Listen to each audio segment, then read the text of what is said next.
Hey guys, tonight we're stepping into a world where skeletons don't rest quietly in their graves, they dance. You're standing on a cobblestone street in the year 1348, and the air smells wrong.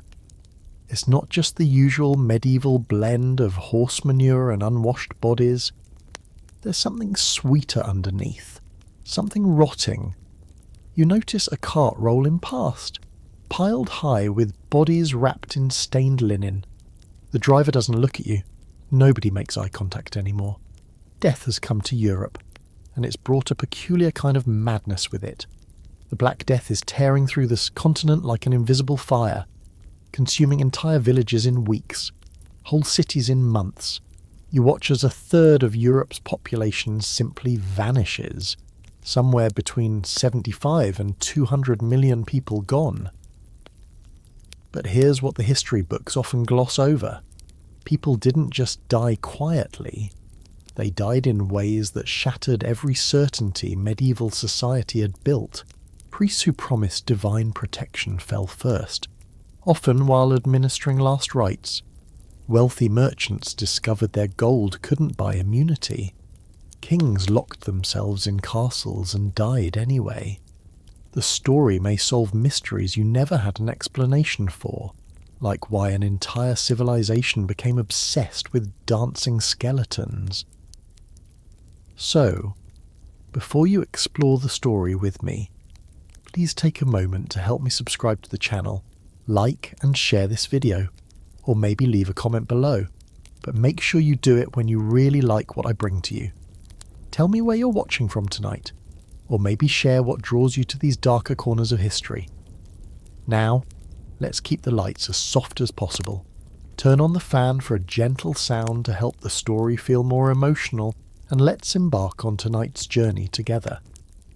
You're witnessing the birth of something that will haunt European consciousness for the next 6 centuries. The Danse Macabre, the dance of death. But it doesn't arrive fully formed. It emerges slowly from the collective trauma, like a fever dream taking shape. In the months after plague strikes a town, strange things begin happening. People report seeing processions at night, figures moving through graveyards in rhythmic patterns. Are they ghosts, madmen, survivors trying to process the unprocessable? The plague doesn't just kill, it democratizes. In the mass graves, you can't tell the archbishop from the apple seller, their bones tangle together in the same lime-dusted pit. This equality in death becomes revolutionary. Medieval society was built on rigid hierarchies. God placed everyone in their proper station, from serf to sovereign. Questioning this order was heresy, but plague questioned it with brutal efficiency. The merchant who hoarded grain died. The beggar who owned nothing died. The difference between them? None whatsoever.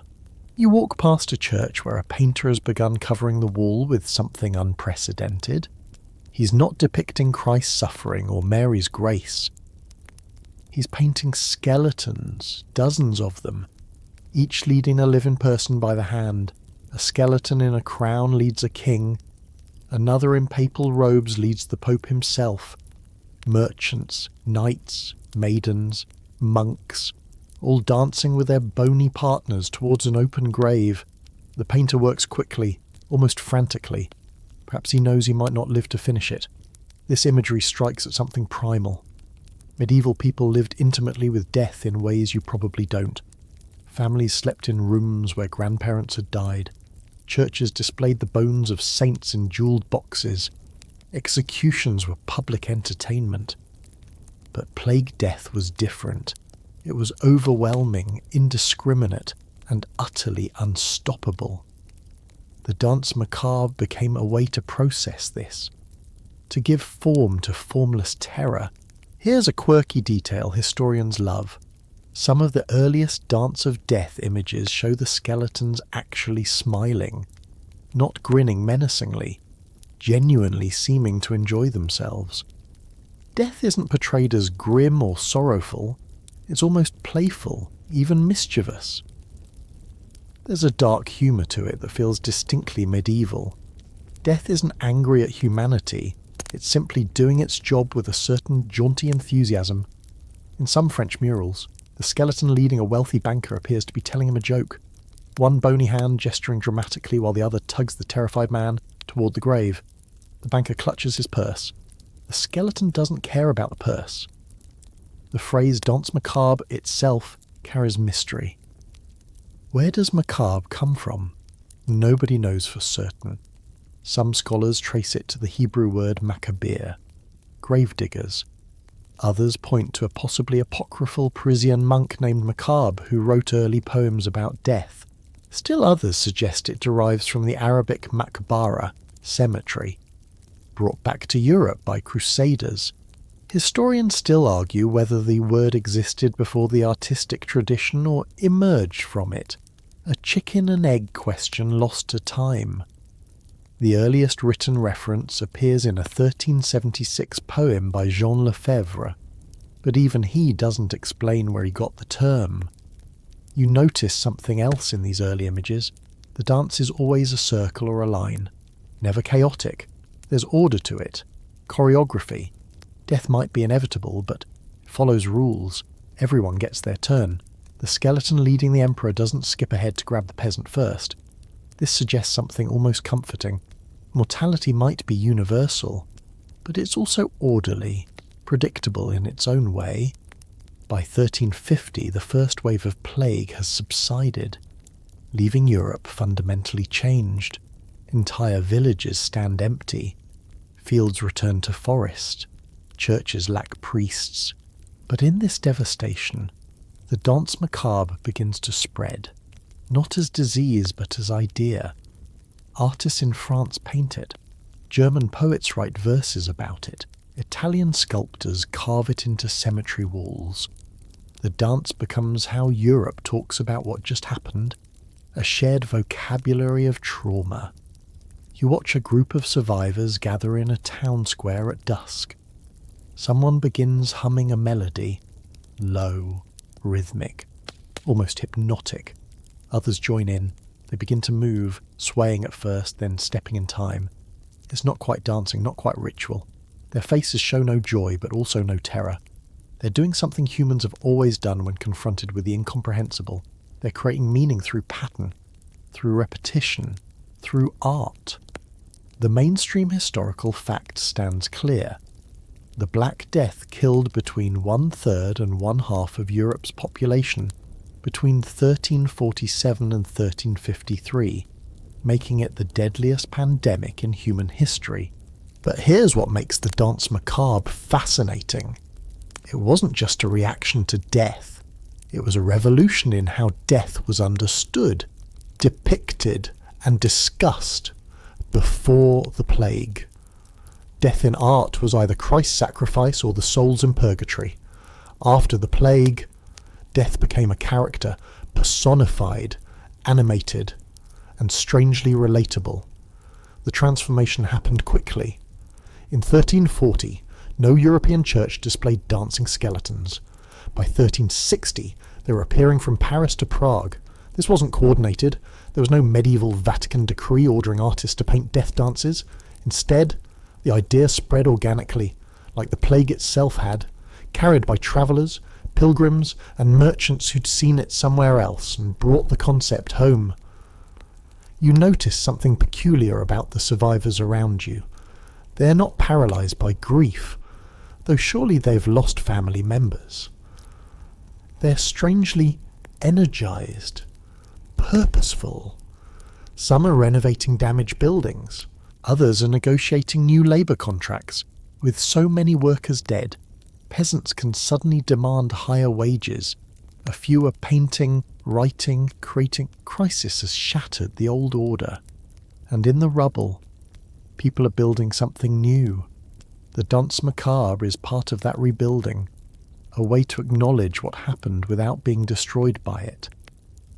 There's also a class element you start to perceive. The nobility and clergy had spent centuries justifying their privileges. They led because God ordained it, because they were naturally superior, because the social order was divinely mandated. The plague's indifference to rank undermined all of that. And the Danse Macabre rubbed salt in the wound. depicting kings and popes as equal to peasants in death's embrace. Some scholars suggest this imagery planted seeds for later social upheavals, from peasant revolts to Reformation theology. If death sees no hierarchy, maybe God doesn't either. As you stand in this transformed world, you realise the dance is just beginning. The skeletons that will emerge on church walls and in illustrated manuscripts across Europe aren't just memento mori, reminders that you too will die. They're something stranger and more subversive. They're proof that death might be the most honest thing in a world built on lies about hierarchy, power, and permanence. The first stars appear over the plague-scarred town, somewhere in the darkness. You hear that humming again, that rhythmic sway of bodies trying to make sense of senselessness. The Danse Macabre has arrived, and it will dance through centuries yet to come, adapting and evolving but never quite disappearing, because as long as humans die, we'll need ways to face that fact, and sometimes the only response to death is to meet it on the dance floor. You're standing before a vast fresco in a church cemetery, and for the first time, you truly see what the dance of death means. The wall stretches 30 feet across, and every inch teems with movement. Skeletons and living figures alternate in an endless procession, each pair locked in their fatal partnership. But this isn't random chaos, it's meticulously organised, starting with the most powerful and descending through every rank of medieval society. At the far left, a skeleton grabs the Pope's hand. His Holiness looks startled, his triple crown slightly askew, his ornate robes swirling as death pulls him into the dance. The skeleton seems almost cheerful about it, its jaw hanging open in what might be laughter. Next comes an emperor, his crown even grander than the Pope's, his face showing more indignation than fear. How dare death interrupt his reign? The skeleton leading him doesn't care about imperial dignity. You move along the wall, watching the hierarchy unfold. After emperors come kings, then cardinals, then queens. Bishops follow, then knights in full armour that won't protect them. Merchants appear, their money bags useless. Physicians come next. A delicious irony, since they couldn't cure the plague that inspired this very artwork.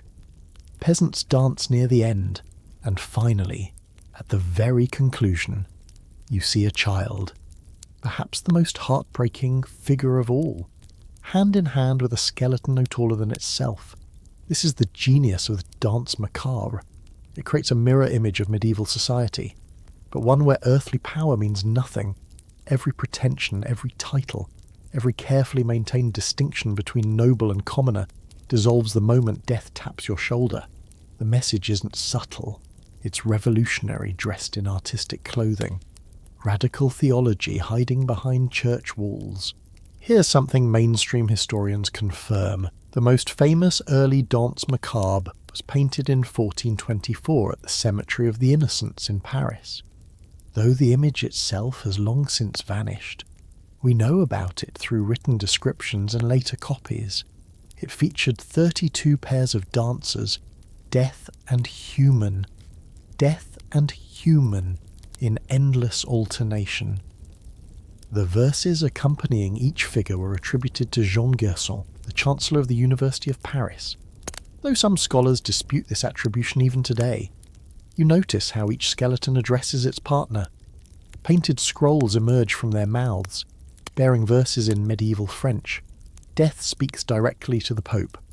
You have lived in great pride and pomp without thinking of your death for a single moment. Now you must leave all glory behind and come to dance in our company. The words aren't threatening, they're almost conversational. Matter of fact, this is happening. No amount of theological authority changes it. The Emperor gets similar treatment. Emperor, you who held the world in subjection, your power was nothing but wind and fiction. You must leave sceptre and crown behind, and naked, dance with the rest of mankind. There's a poet's rhythm to it, a cadence that makes the message both beautiful and brutal. The verses were meant to be read aloud, performed, not just viewed silently. The Danse Macabre was multimedia before that term existed. But here's where it gets interesting. A quirky detail that reveals medieval humour even in darkness. In some versions of the dance, certain skeletons are given distinct personalities. The skeleton leading the merchant is grabbing at his money bag too, as if mocking his greed. The one dancing with the knight is armed with a spear, meeting martial pride with martial imagery. The skeleton paired with the young maiden sometimes holds a mirror, reflecting vanity back at beauty. These aren't generic death figures, they're customized, personalized, almost satirical.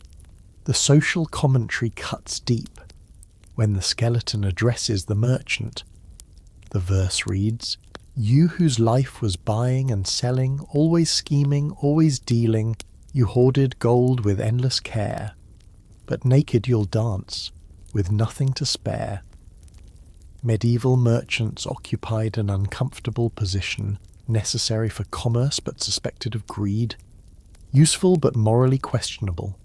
The Danse Macabre gave voice to popular resentment, allowing criticism of the wealthy that might be dangerous to express otherwise. Historians still argue whether the Danse Macabre was primarily religious instruction or social protest. Was it the church teaching memento mori? Remember you will die, to encourage piety and confession? Or was it folk art expressing lower-class frustration with inequality, using death as the great leveller to critique power? The truth probably mingles both impulses. The church commissioned many Danse Macabre images, but couldn't fully control their message. Once you paint a pope being dragged to his grave by a grinning skeleton, you've introduced an idea that can't be unthought. You step closer to examine the craftsmanship. The artist has painted each skeleton with careful attention. These aren't rough sketches, but detailed anatomical studies. Ribs curve correctly. Pelvises tilt at proper angles. Finger bones articulate accurately. Someone studied corpses to paint this. Probably more corpses than they ever wanted to see, courtesy of the plague years. There's something both scientific and supernatural about these skeletons. They're medically accurate yet impossibly animated. The living figures show equal detail. You can identify each person's rank not just by crowns or robes, but by posture, expression, the way they hold their bodies. The Pope stands straight despite being led away, maintaining dignity to the end. The peasant already stoops from years of labour, and death barely changes his posture. The maiden's face shows vanity colliding with terror. She's worried about how she looks even now. These aren't generic humans, they're portraits of types, instantly recognisable to any medieval viewer. Consider the positioning too.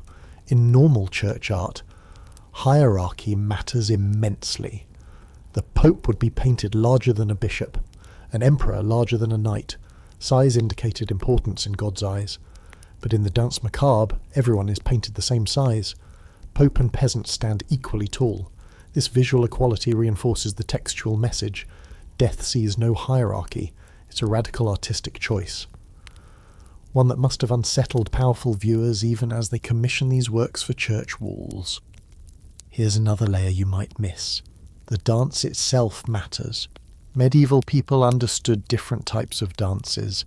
The stately carol for nobility, the energetic estampi for celebrations, the solemn procession for religious observances. The Danse Macabre seems to combine elements of all these forms, creating something new. It's processional like a funeral, but rhythmic like celebration.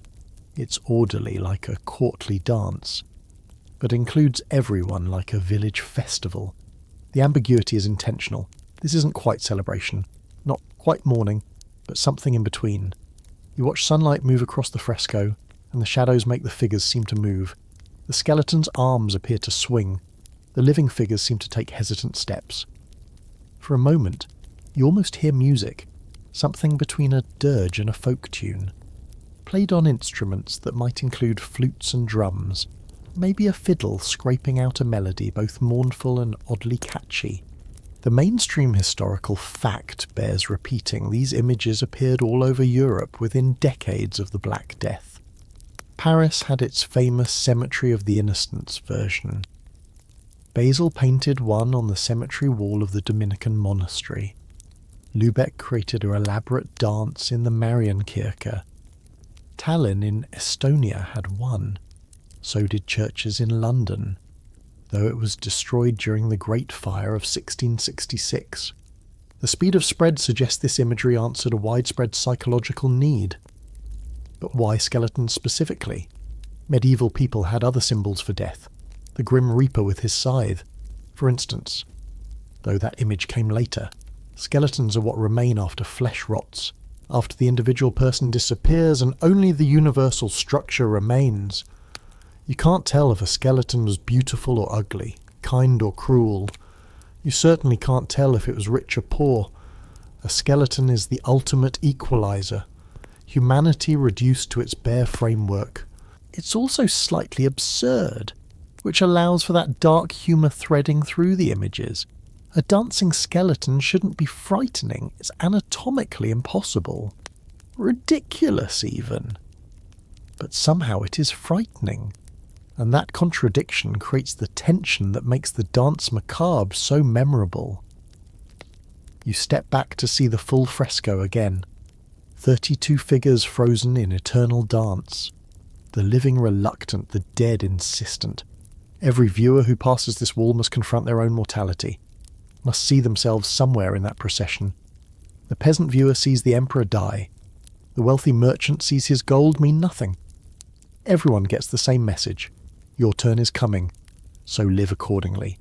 The dance doesn't just remind you that you'll die, it tells you that everyone dies, that your death is part of a cosmic pattern, that you're not alone in facing mortality.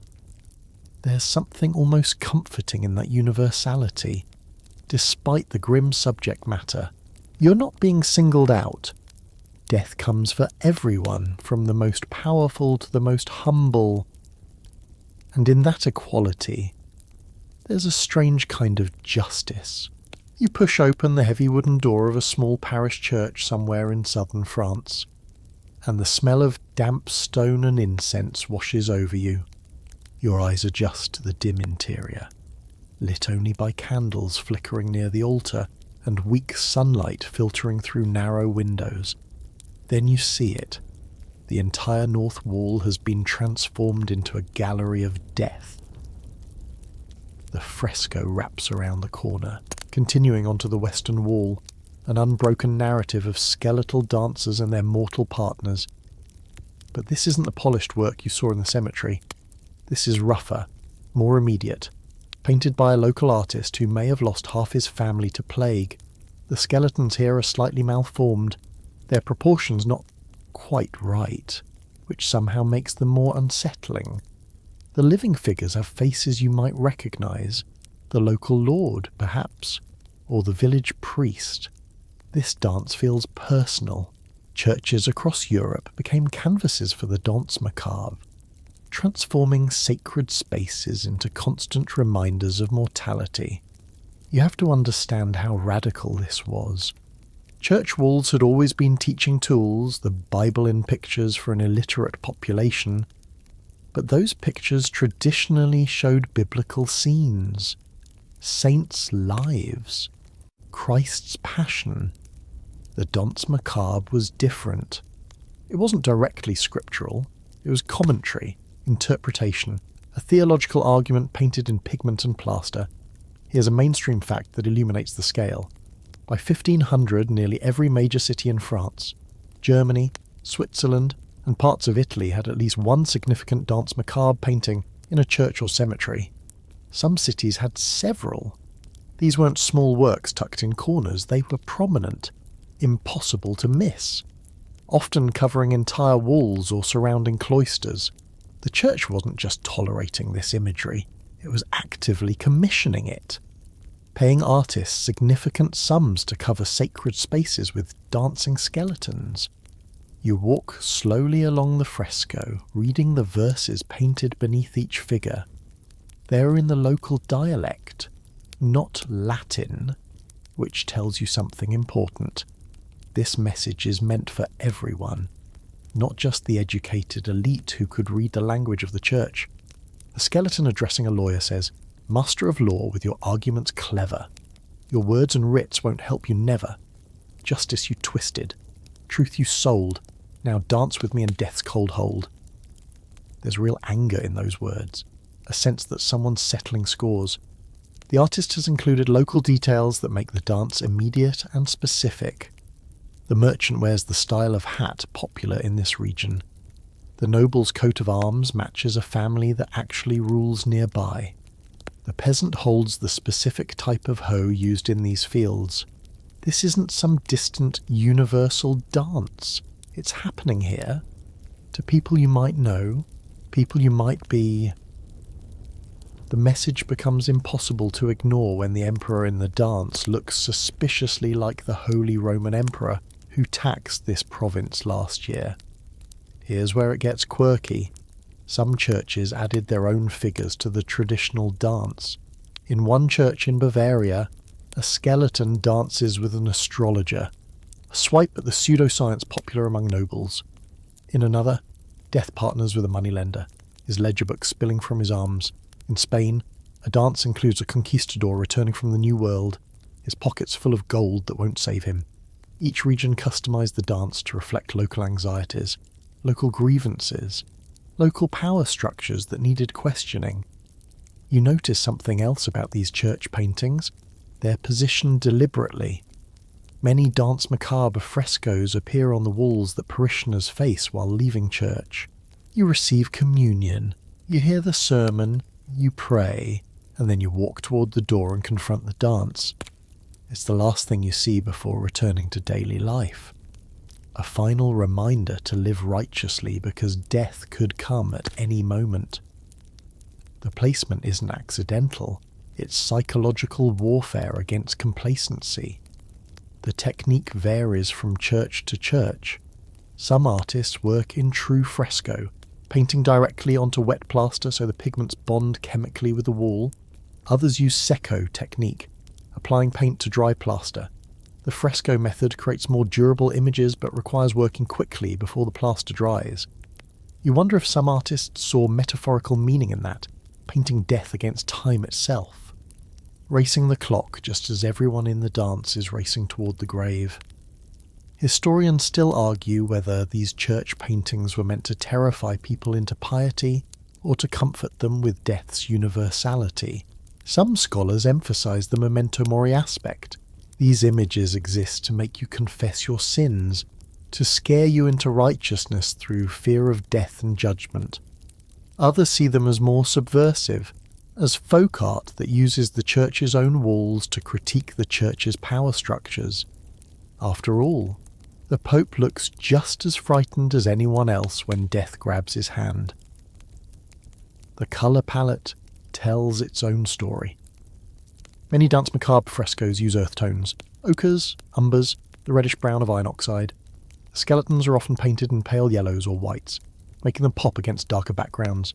The living figures wear colours that indicate their rank, cardinals in red, nobility in purple, merchants in practical browns. But all these colours fade to the same bone white eventually. Even the pigments carry the message of equality and death. You examine a section where the plaster has crumbled, revealing the layers beneath. Someone painted an earlier image here, then covered it with the dance. Was the previous painting too cheerful, too focused on heaven and resurrection? Did the plague years demand something darker, more honest about mortality? The palimpsest speaks to changing attitudes, what one generation found appropriate for church walls. The next generation painted over with skeletons. The space around the dance matters too.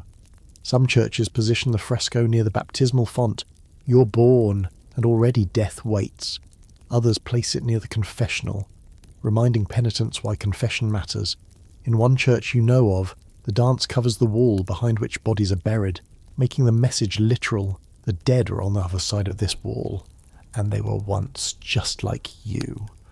Lighting transforms these images during morning mass, when sunlight angles through eastern windows. The dance might be in shadow, barely visible.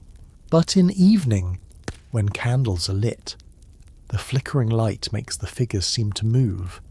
Shadows jump. The skeletons appear to gesture. The living figures' faces seem to change expression. Medieval congregations experienced these paintings not as static art, but as something almost alive, animated by the same flames that light the altar candles. Here's a detail that reveals medieval craft. Many skeletons in church frescoes have small differences in their bones. One might be missing a rib. Another's skull might show a crack. These aren't mistakes, they're character details. This skeleton died violently. That one suffered from disease. Even in death, even reduced to bones, individuality persists just slightly before the final levelling. It's a subtle touch that shows sophisticated thinking about identity and mortality. You find yourself looking for yourself in the dance. Which figure would you be?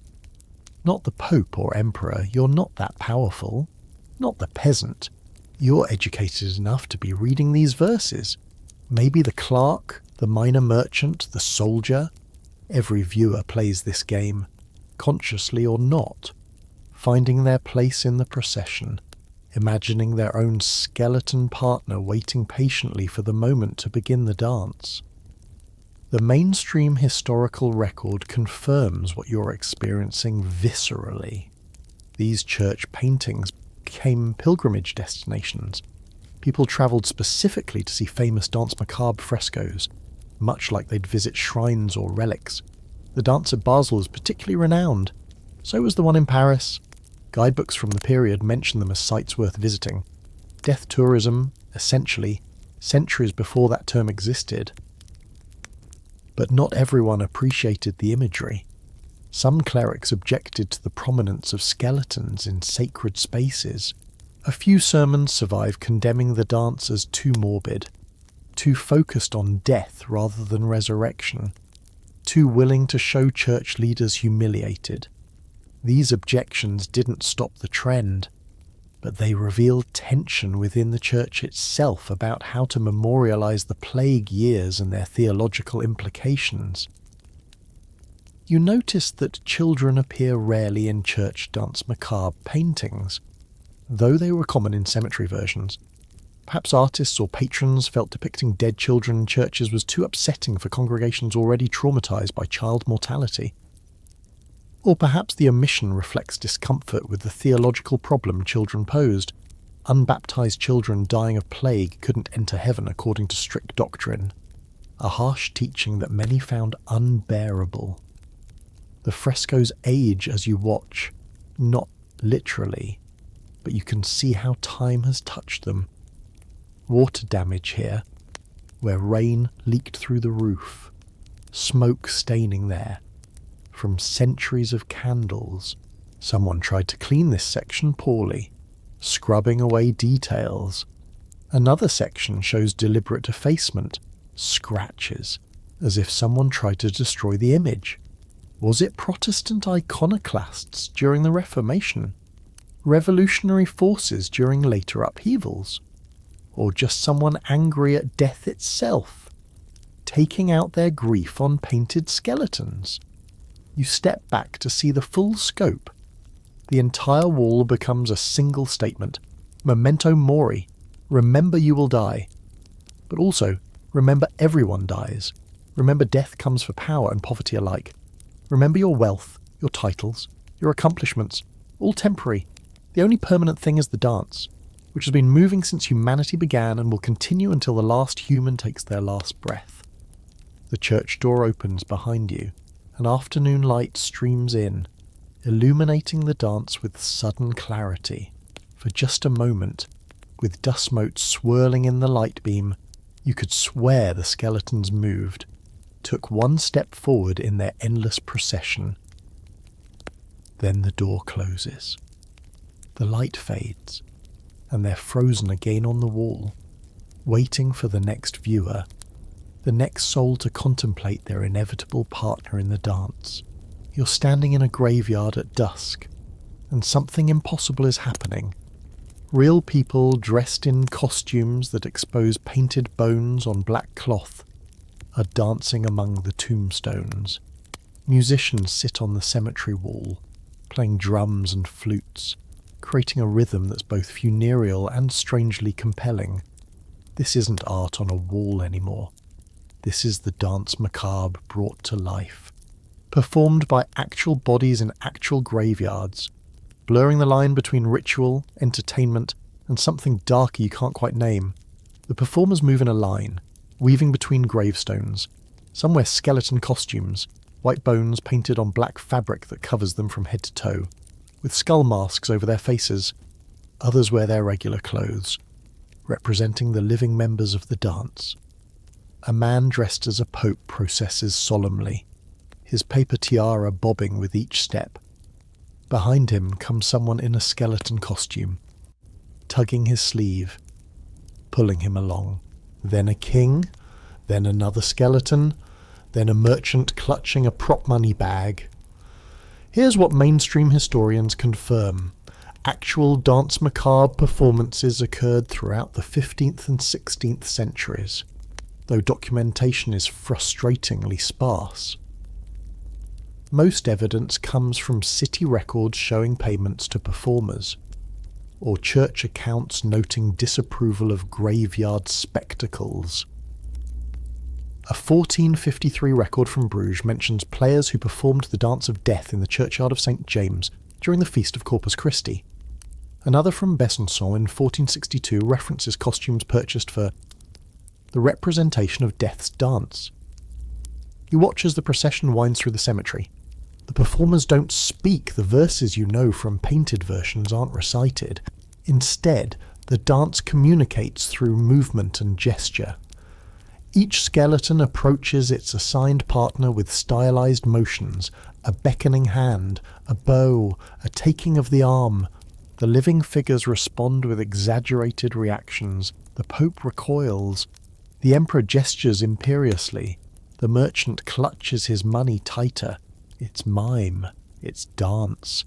It's ritual theatre. It's something medieval Europe is inventing as it goes. The audience stands around the cemetery perimeter, watching silently. Some hold torches, casting wild shadows across the gravestones. The flickering light makes the skeleton costumes even more effective. For a moment, they genuinely look like animated bones rather than painted fabric. Children watch wide-eyed. Old women cross themselves. Young men laugh nervously at the skeleton's antics when it mocks the proud merchant. Here's a quirky detail that reveals the complexity of these performances. Some cities paid performers handsomely for Danse Macabre spectacles, while others tried to ban them. In 1449, Rouen compensated players of diverse characters who made the Dance of Death, with enough money to suggest this was serious theatrical production.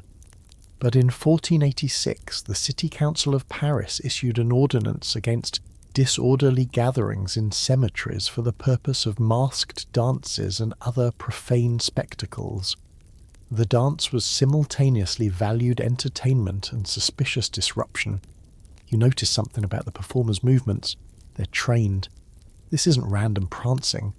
The skeletons move with a particular quality, joints bending at odd angles, heads tilting unnaturally, creating an effect that's genuinely unsettling. Someone has choreographed this, thought carefully about how animated death should move. The living figures perform with equal skill, each embodying their social rank through posture and gesture even without speaking. The music shifts, becoming faster, more insistent. The dance accelerates. Now the skeletons aren't gently leading but actively pulling their partners. The Pope stumbles, his tiara falling off. The audience laughs. There's humour in this, dark as it is. Seeing authority humiliated, watching power crumble, even in performance, provides catharsis for people who live under rigid hierarchies every day of their lives. Historians still argue whether these performances were primarily religious or secular, Were they sponsored by the church as morality plays, meant to teach lessons about death and judgment? Or were they folk festivals, carnivalesque inversions of normal order, closer to the raucous celebrations of events like Feast of Fools? The evidence suggests both, depending on location and context. Some Danse Macabre performances occurred during church festivals, blessed by clergy. Others happened despite clerical objections, organised by guild members or municipal authorities. You watch as a new element enters the performance, audience participation. A skeleton breaks from the line and approaches a wealthy-looking merchant watching from the crowd. The performer mimes inviting him to join the dance. The man recoils, shaking his head, and the audience roars with laughter. The skeleton persists, grabbing the merchant's sleeve, and finally the man relents, letting himself be pulled into the procession. Now he's part of the dance, blurring the line between spectator and participant, between art and reality. This participatory element appears in several historical accounts. A chronicle from Basel mentions citizens pulled from the watching crowd to dance with death, though it's unclear if this was planned or spontaneous. The theatrical convention makes sense. It reinforces the message that death comes for everyone, even those who think they're safely observing from outside the action. No one gets to just watch. Eventually, everyone dances. The costumes themselves tell stories. The skeleton costumes require significant skill to create, painting bones anatomically on fabric, creating skull masks with eye holes positioned correctly, adding details like finger bones and rib articulation. Some costumes include properties like scythes or hourglasses, traditional death symbols. The costumes for living characters must clearly indicate social rank, a crown for royalty, a bishop's mitre for clergy, specific hat styles for merchants or scholars in a largely illiterate society. Visual symbols communicated instantly what words might take paragraphs to explain. Here's where the performance gets genuinely strange. Some accounts mention the dance continuing until dawn. All night, the procession winds through the graveyard, performers rotating out when exhausted, replacements stepping in to maintain the continuous movement. Torches burn down and are replaced. Musicians spell each other. The dance becomes endurance ritual, testing how long performers and audience can maintain focus on mortality without breaking. You notice the graveyard itself becomes part of the performance. Dancers weave between specific tombs. Here, the grave of a wealthy patron whose vanity everyone remembers. There, a pauper's unmarked spot. The procession might pause at a fresh grave. The skeleton gesturing dramatically, reminding everyone that this fate awaits. The physical space of burial ground and the performed space of theatre merge into something that's neither quite one nor the other. The mainstream historical record confirms that these performances sometimes got out of hand. A 1501 report from Lübeck describes a Danse Macabre performance that became too wild, with fighting among spectators and damage to cemetery walls. Another account mentions performers drinking heavily and turning the dance into mockery rather than meditation on mortality. This tension between reverent contemplation and carnival chaos seems inherent to the form. But consider what these performances accomplish psychologically. For survivors of plague, for people living in constant awareness of mortality, the dance offered a way to ritualize terror by performing death, by literally embodying it through costume and movement. Participants could gain some sense of control over the uncontrollable. The skeleton becomes a role to play rather than an inevitability to fear. It's exposure therapy centuries before psychology invented the term. The children in the audience fascinate you. They watch with a different quality of attention than adults, less philosophical, more immediate. For them, the skeleton costumes are both frightening and thrilling, the way scary stories told safely around a fire can be. They're learning about death through performance, absorbing the lesson that everyone dies. that social hierarchies are temporary, but they're learning through spectacle rather than sermon. The pedagogical power of performance exceeds words on a page. You notice an old woman watching from the cemetery gate, leaning on a staff. Her face shows no fear, no amusement, just a kind of recognition. She's seen real death, probably more than her share. The performance doesn't shock her, it simply confirms what she already knows.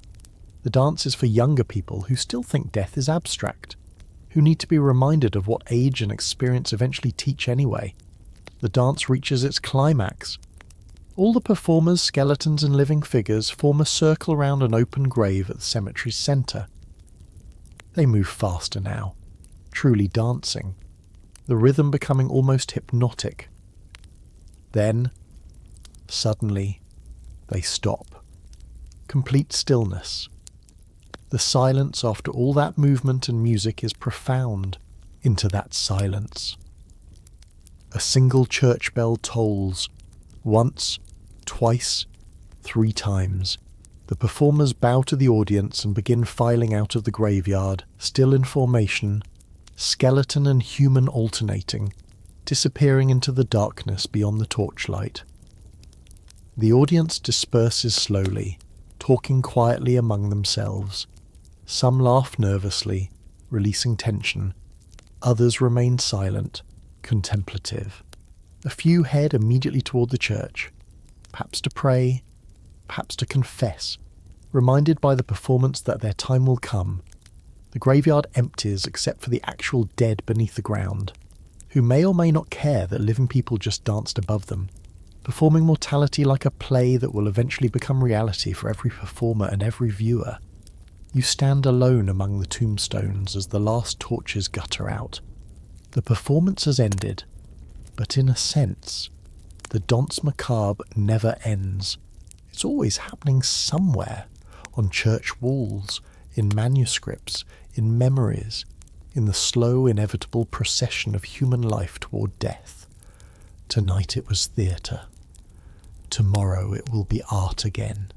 Eventually, for everyone watching tonight, it will be reality. The dance doesn't discriminate.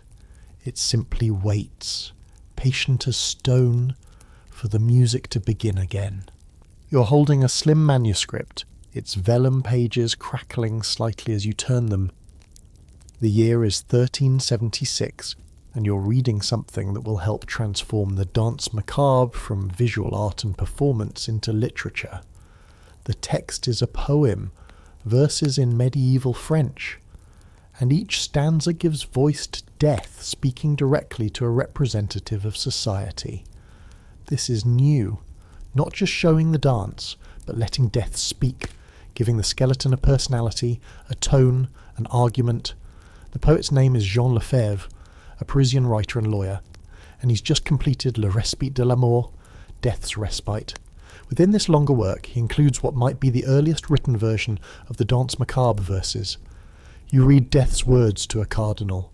Cardinal, you lived in great honour, wearing red hat and rich attire, but now you'll wear my pallor and dance to death's desire.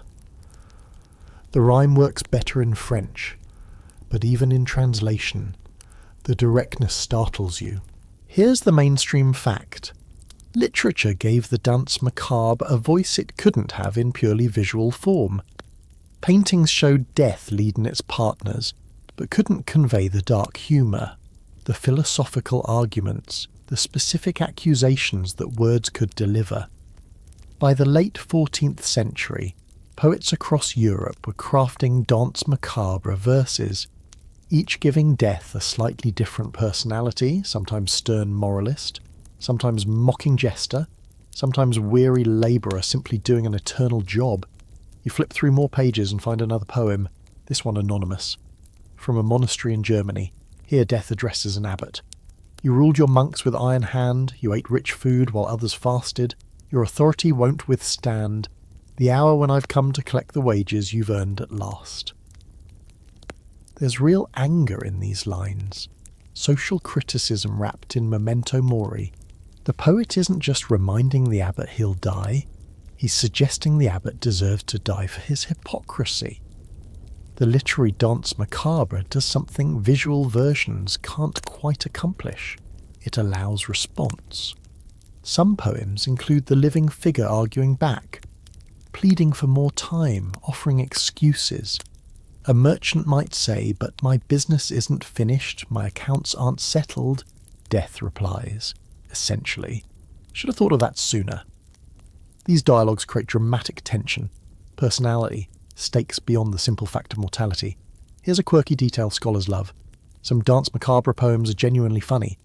Death develops a wit, a sense of irony, even sarcasm, addressing a lawyer. One German version has Death say, "You twisted words to confound the poor, crafted lies into legal truth. Now come meet justice at my door, where no rhetoric can save you, forsooth." The rhythm makes you almost want to laugh, even as the message remains grim. Medieval people appreciated the humour in mortality, the cosmic joke that everyone's plans ultimately fail. You discover variations in tone depending on who's writing. Clerical poets emphasise judgment. Death comes, and then comes reckoning before God. Their verses stress confession, penance, righteousness. Lay poets focus more on social critique. Death as leveller. Proof that nobility and wealth are illusions. Some female poets, rare but they exist, add gender elements, noting how beauty and childbirth both lead toward the same grave. Historians still argue whether these poems were meant to be read silently, recited aloud, or actually performed. Some manuscripts include marginal notes suggesting staging. Death enters from left. Emperor gestures. Music here. Others seem purely literary, crafted for reading rather than performance. The ambiguity suggests the form was still evolving, not yet settled into fixed conventions. You read a particularly elaborate version by John Lydgate, an English monk writing around 1426. His Dance of Death runs to 686 lines, each figure receiving a lengthy verse from Death and an equally lengthy response. The Pope pleads, "O mighty Prince of Hell's dark region, I was head of all holy kirks, but grant me grace and some respite's legion, before I undertake this deadly work." Death answers, "Your papal crown cannot you save, nor all your treasury of indulgences. The poorest beggar shares your grave, and there all earthly privilege ends." Lydgate's version reveals something important. By giving the living figures substantial responses, he makes them sympathetic even when critiquing them. The Pope isn't just a symbol of church corruption. He is a person facing annihilation, afraid like anyone would be. This humanization complicates the simple morality of earlier versions. Maybe the point isn't just that everyone dies, but that everyone faces death with the same fear, the same desperate hope for more time. The manuscript tradition spreads these poems across Europe rapidly. Monks copy them into various compilations. Wealthy patrons commission illustrated versions, combining visual and textual elements. A 1485 manuscript you've heard of contains beautifully illuminated Danse Macabre verses, each stanza accompanied by a miniature painting of Death and its partner. The combination creates something more powerful than either element alone. You see the skeleton and read its words, doubling the impact. Here's where it gets interesting socially. These poems circulate in multiple languages simultaneously. The same basic text appears in French, German, Latin, English, Spanish, Dutch. But translation isn't simple reproduction. Each version adapts to local concerns. The German versions tend to be harsher on merchants and clergy. English versions include more humour. Spanish versions add more explicit religious judgment. The Danse Macabre becomes a framework that each culture fills with its own anxieties. You notice certain figures appear in almost every version. Pope, Emperor, Cardinal, King, Bishop, Knight, Merchant, Peasant. These are the universal categories of medieval society. but local versions add figures relevant to specific places and times. After the printing press spreads, some versions include a printer. After universities grow, some add a university student. The dance adapts, incorporating new social roles as they emerge. The rhythm matters too. Most Danse Macabre poems use simple, repetitive meters, often ballad form or similar folk patterns. This makes them memorable, easy to recite, almost musical even without accompaniment. Some scholars suggest the verses were meant to be chanted or sung, transforming poem into performance without requiring full theatrical production. You could recite a Danse Macabre at a feast, a funeral, a fair, adapting to any social context. The mainstream historical record shows these poems being read in surprising contexts. Wealthy nobles commissioned copies for their personal libraries. Imagine keeping a book about death's universality on your shelf, browsing it perhaps after hunting or between managing estates. Some monasteries required novices to copy Danse Macabre verses as penmanship practice, ensuring young monks absorbed the message through repetition. Universities included them in rhetoric courses as examples of persuasive writing, but the poems also circulated among common people. Cheap printed versions appeared on single sheets, sold at markets and fairs. Minstrels recited Danse Macabre verses in taverns, making them popular entertainment alongside love songs and heroic ballads. The dance moved fluidly between high and low culture, appropriate for both court and village square. You read a version that addresses figures typically excluded from power structures. Death speaks to a midwife. You brought life into this world, eased suffering, caught new breath. But now see how fate has hurled you toward me, the midwife of death. There's something poignant about this, acknowledging women's work, women's importance, even while bringing them into death's democracy. Most medieval literature ignored midwives, servants, wet nurses. The Danse Macabre, at least some versions, remembered them. The poems create a specific relationship with the reader or listener. You're not just observing the dance, you're being addressed by it. Most versions include lines directed at the audience. You who read this, remember well, your turn will come to dance with me. No prayer or coin can break my spell when I arrive for thee. Second-person address makes the message inescapable. This isn't about other people dying, it's about you. Here's a quirky linguistic detail. The word macabre enters European languages through these poems, not through the visual tradition. Written texts spread vocabulary faster than images. By 1400, macabre appears in French, English, German texts beyond just dance references, meaning anything gruesome or death-related. The Danse Macabre gives European languages a new word for confronting mortality. You discover poems that include animals, death dancing with a horse, a hunting dog, even a falcon. These versions suggest death's reach extends beyond humanity. Everything alive will die. Everything that moves will stop. The universality becomes cosmic, not just social. These versions are rarer, perhaps too philosophically ambitious for popular taste, but they reveal poets pushing the form's boundaries. The later manuscript you're examining includes marginal comments from various readers over decades. One 15th century reader wrote next to Death's address to the merchant, "True enough, saw it myself."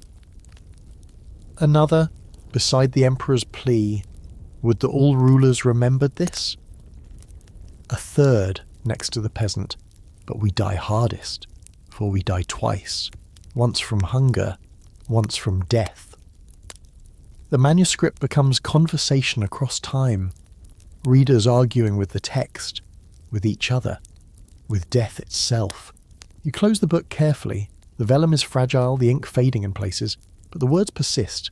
Death's voice, captured in verse, outlasts the poet who wrote it, outlasts the readers who first encountered it, outlasts everyone except death itself, still speaking through these lines to anyone who opens the pages.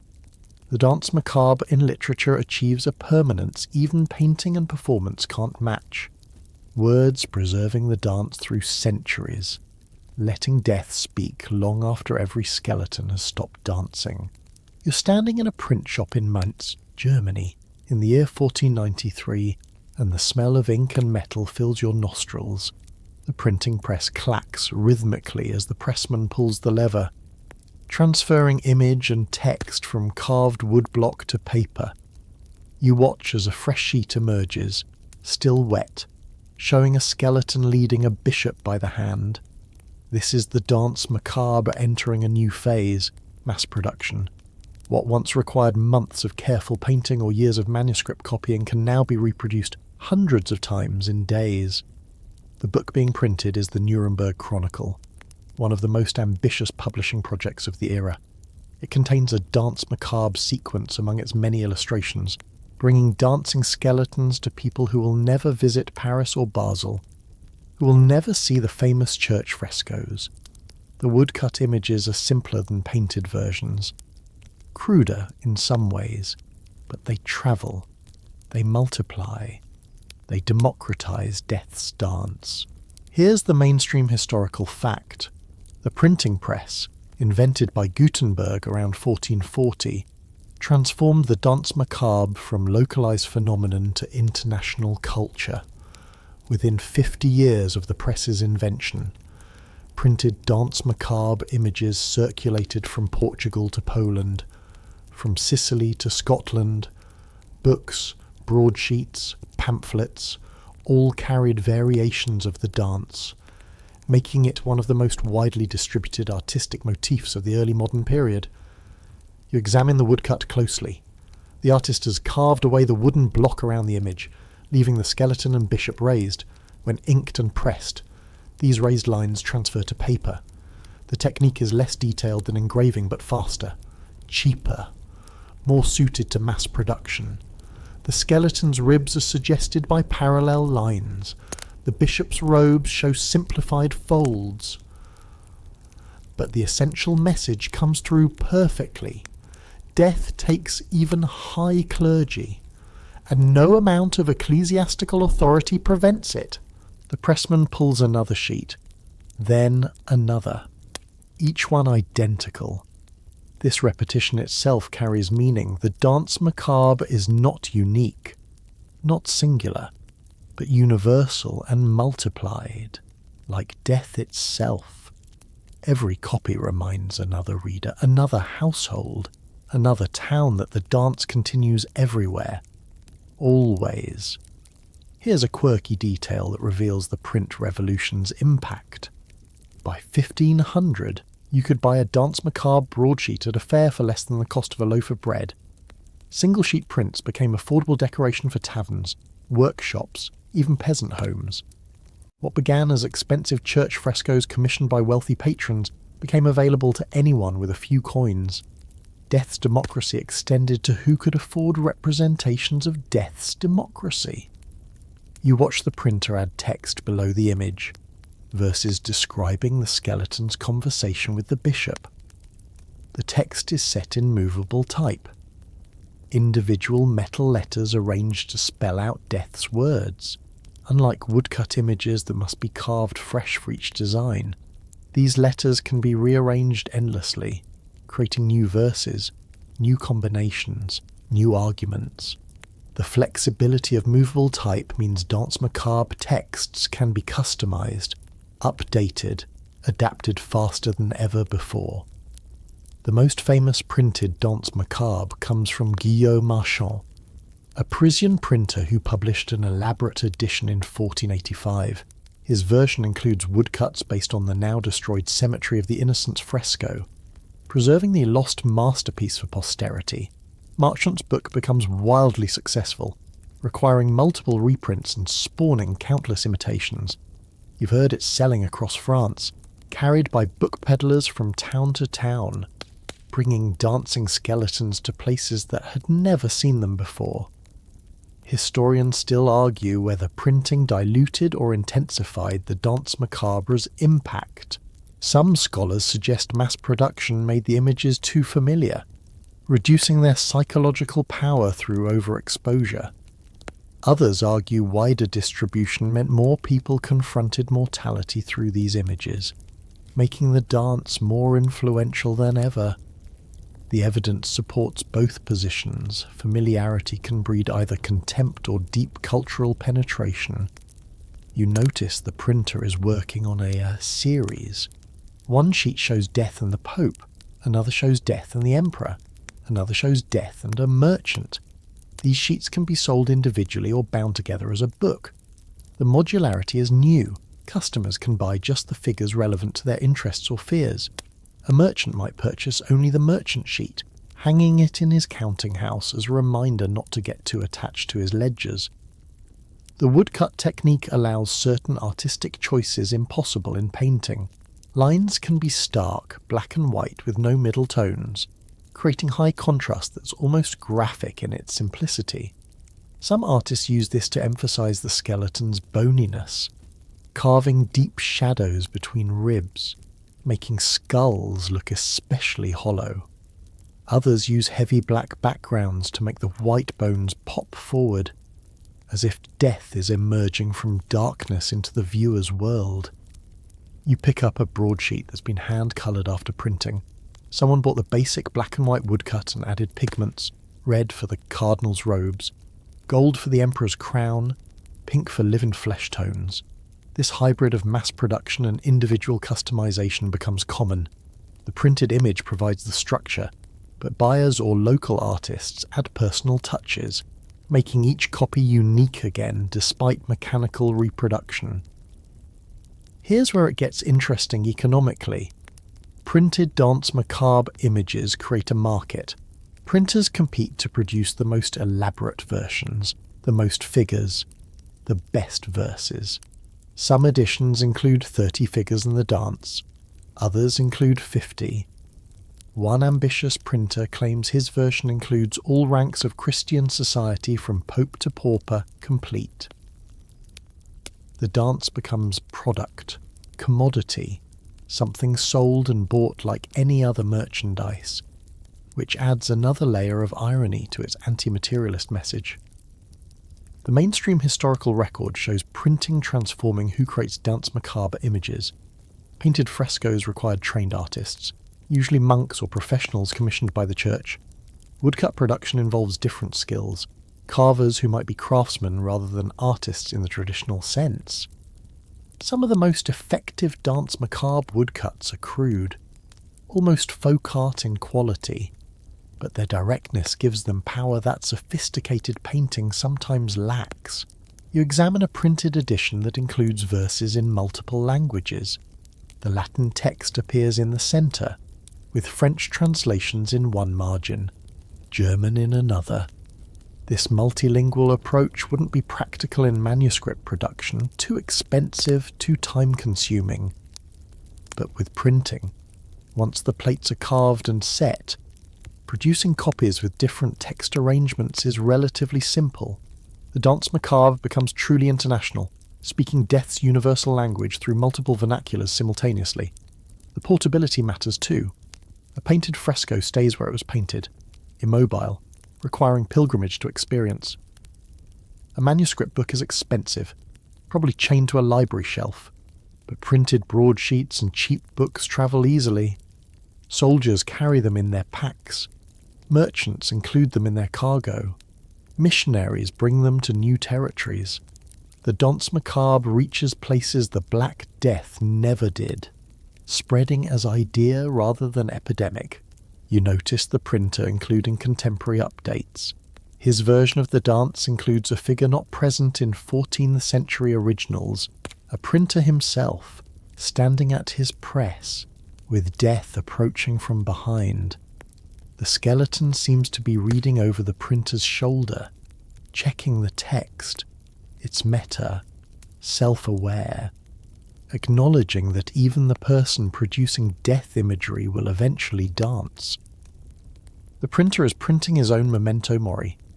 Here's a quirky detail about distribution.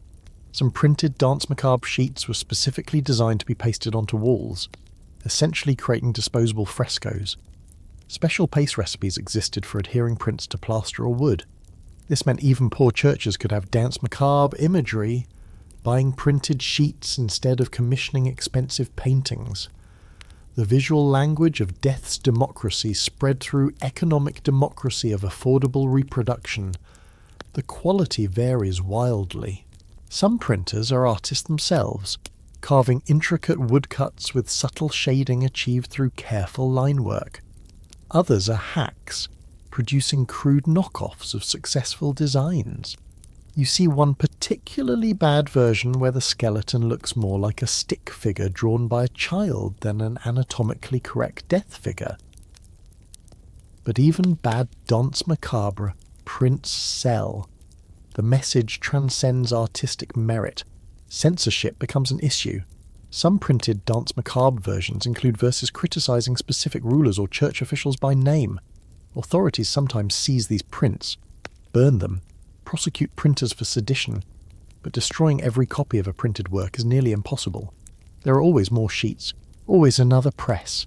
The Danse Macabre in print becomes harder to control than painted versions that could be whitewashed or destroyed more easily. You watch as the printer bundles finished sheets for transport. These will go to a book fair in Frankfurt, where dealers from across Europe will purchase copies to resell in their home territories. This distribution network, built on printing's economics, means a design created in Mainz today might be viewed in Madrid within months, in Manchester within a year. The speed of cultural transmission has accelerated beyond anything previous centuries experienced. The Danse Macabre's multiplication through printing creates a feedback loop.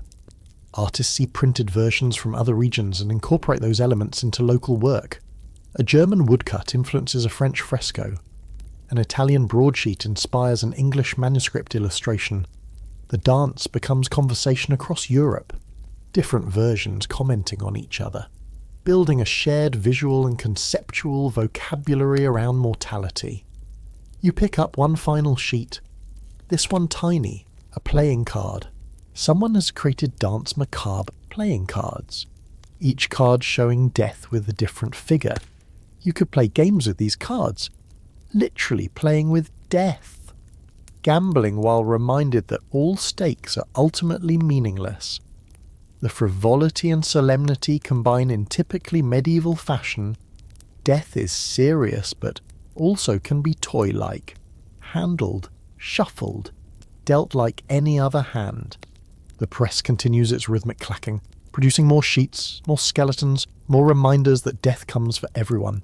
But now those reminders multiply, spread, penetrate society at every level. The Danse Macabre, born from plague trauma and manifested first in expensive church art, has become something anyone can own, contemplate, or ignore. The skeleton partners are everywhere now, dancing from one printed page to another, waiting patiently in ink and paper for readers who will eventually become the figures they're reading about. You're sitting in a cathedral during evening vespers, and the choir is singing something that makes your spine tingle. The melody is haunting, almost hypnotic, moving in parallel fifths that medieval theorists technically forbade, but that sound utterly right for this text. The words are Latin verses about death coming for all humanity, and you realise you're hearing a musical setting of the Danse Macabre. The skeleton has learned to sing. The voices weave together, high tenors carrying the melody while lower voices drone beneath, creating an effect that's both beautiful and unsettling. The text describes death calling souls to dance. Ad mortem festinimus, peccad desistimus. We hasten toward death. Let us cease from sinning. The rhythm pulses like a heartbeat, or like footsteps processing toward a grave. Music adds a dimension to the dance that visual art and poetry alone cannot achieve. It exists in time. It moves through you. It's felt in the body before the mind processes its meaning. Here's the mainstream historical fact. By the 15th century, composers across Europe were creating musical settings inspired by or directly based on Danse Macabre themes. These range from simple plainchant melodies suitable for church services to complex polyphonic compositions showcasing the latest innovations in musical technique. The dance that began as visual response to plague became sonic experience, turning mortality into something you could hear, rhythm that marked time passing, time running out. The piece you're hearing tonight is Media Vita, a chant that predates the visual Danse Macabre, but becomes associated with it through shared themes. The melody dates from the 11th century, but after the plague years, its words take on new resonance. In the midst of life, we are in death. The Danse Macabre makes that abstract theological statement concrete. Yes, in life's midst. The skeleton dances beside you. The chant's popularity surges after 1350, sung at funerals, during processions, sometimes spontaneously by groups of survivors processing their trauma through collective voice. You notice how the music structures time differently than visual art. A painting exists all at once. You can see the entire Danse Macabre fresco simultaneously. Though your eye moves across it sequentially, music unfolds inevitably forward, one note leading to the next with no ability to skip ahead or linger. This temporal quality mirrors mortality itself. You can't stop time, can't go back, can only move forward note by note, moment by moment toward the inevitable final cadence. Here's a quirky detail musicologists love. Some Danse Macabre songs include actual choreography instructions in the margins of musical manuscripts. At this point, the singer should step left, then right, mimicking a dance. A manuscript from Avignon shows a musical setting where performers are meant to move in a circle while singing, literally dancing the dance they're singing about. The boundary between performance and ritual dissolves. Are you singing about death or enacting it? By the 16th century, composers are writing more elaborate Danse Macabre-inspired works. You hear about masses being composed with Danse Macabre as their cantus firmus, the foundational melody around which other voices weave. Imagine a church service where the entire liturgy is built on death's dance, every Kyrie and Sanctus revolving around the skeleton's tune. Some bishops find this inappropriate, too morbid for celebrating Christ's resurrection. Others embrace it as honest acknowledgement that resurrection only matters because death is real. Historians still argue whether these musical settings were meant to frighten listeners into piety, or comfort them with death's universality set to beautiful melody. Some compositions are genuinely ominous. Low rumbling bass lines, dissonant intervals, rhythms that stumble like someone being dragged unwillingly. Others are almost serene, suggesting death as peaceful release rather than terrifying end. The musical choices reveal theological positions without stating them explicitly. You discover that secular songs adopt Danse Macabre themes too.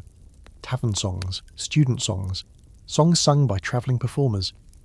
One popular drinking song has verses where each drink becomes a step closer to the grave. First cup, the merchant dies. Second cup, the bishop lies. Third cup, the emperor falls. Fourth cup, death takes us all. It's sung cheerfully, with clapping and stomping, turning memento mori into entertainment. Medieval people could hold death's seriousness and its absurdity in mind simultaneously. The instrumental music intrigues you most. By the late Middle Ages, instruments are playing Danse Macabre melodies at festivals and feasts. Shawms and drums creating processional music that could accompany actual dancing.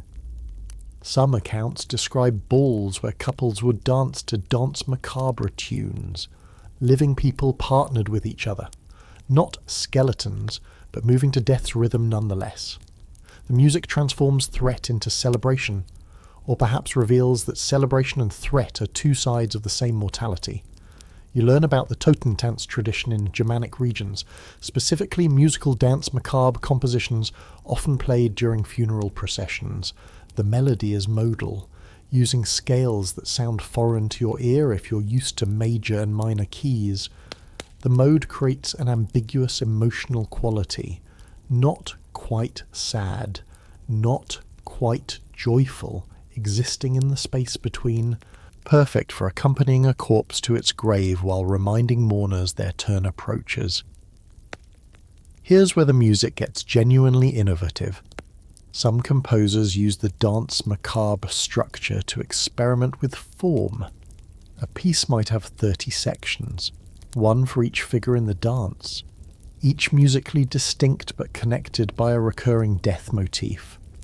This creates something like a theme and variations, or an early suite form. The Danse Macabre becomes a framework for musical architecture, structural principle disguised as moral lesson. The mainstream historical record documents specific compositions.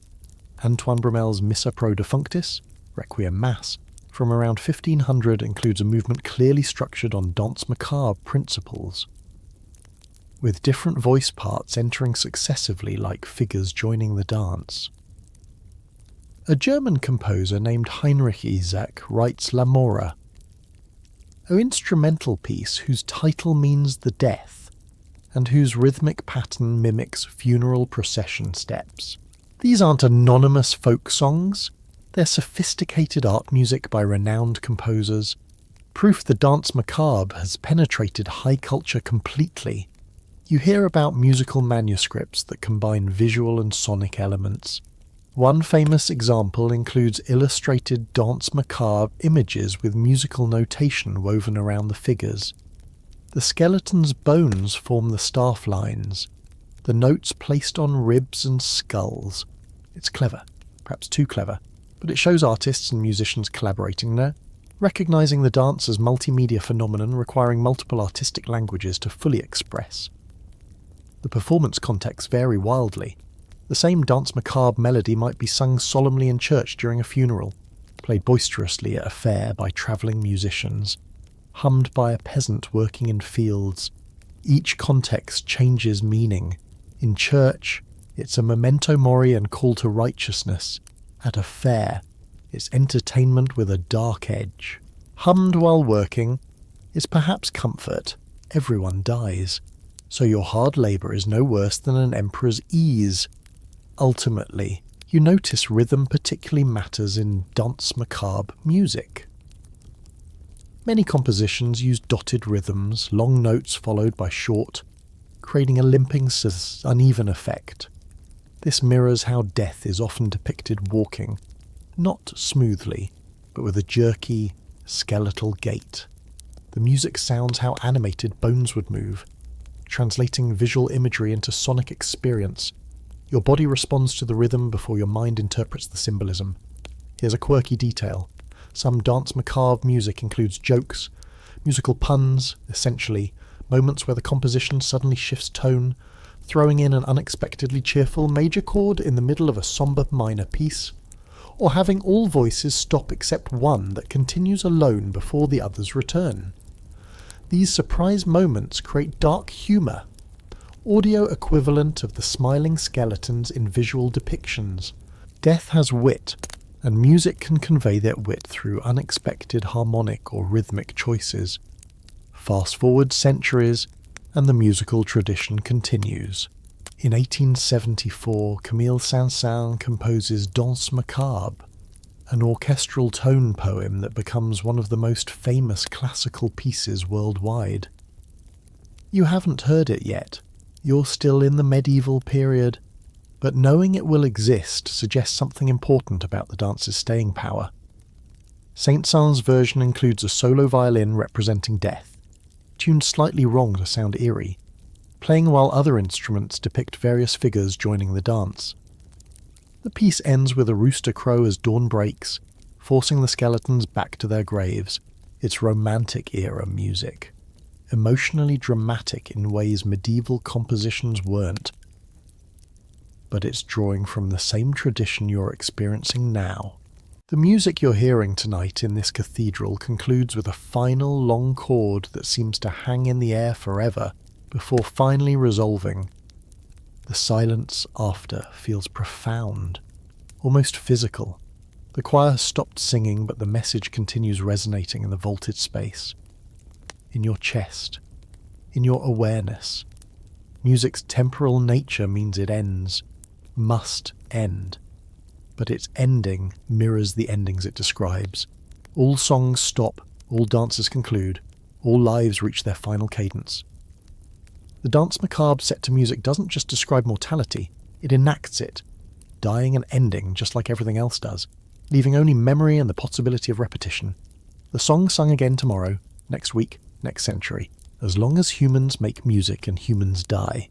You're travelling across Europe now, watching how different cultures adapt the Danse Macabre to their own anxieties and obsessions. Your first stop is Spain, where the dance takes on flavours distinctly Iberian, in a church in Catalonia. You examine a fresco where the skeletons wear distinctly Spanish touches. One skeleton sports a matador's hat. Another carries a fan like a flamenco dancer. Death here doesn't just lead people to graves, it performs, it shows off. It has style even in decay. The Spanish versions carry a particular darkness, a sardonic edge sharper than their French counterparts. You read verses where death doesn't just remind people of mortality, it mocks them.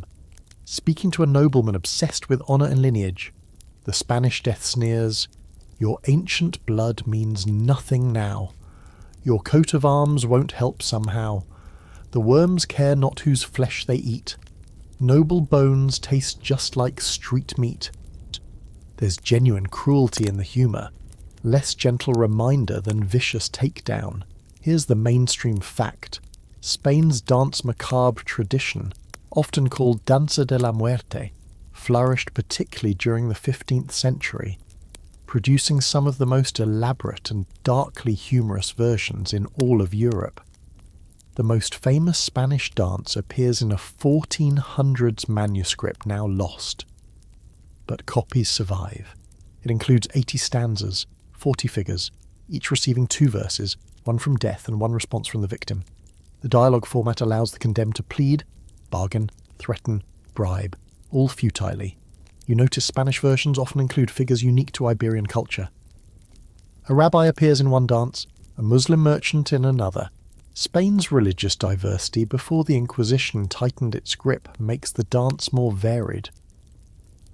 Death's democracy includes all faiths, all peoples. There's something almost progressive in this, suggesting that whatever differences humans construct, death erases them all. Though knowing what's coming with the Reconquista and religious persecution, this inclusive vision feels tragically temporary. Moving north to Germany, the dance transforms again. German Danse Macabre images are obsessed with detail, almost grotesque in their precision.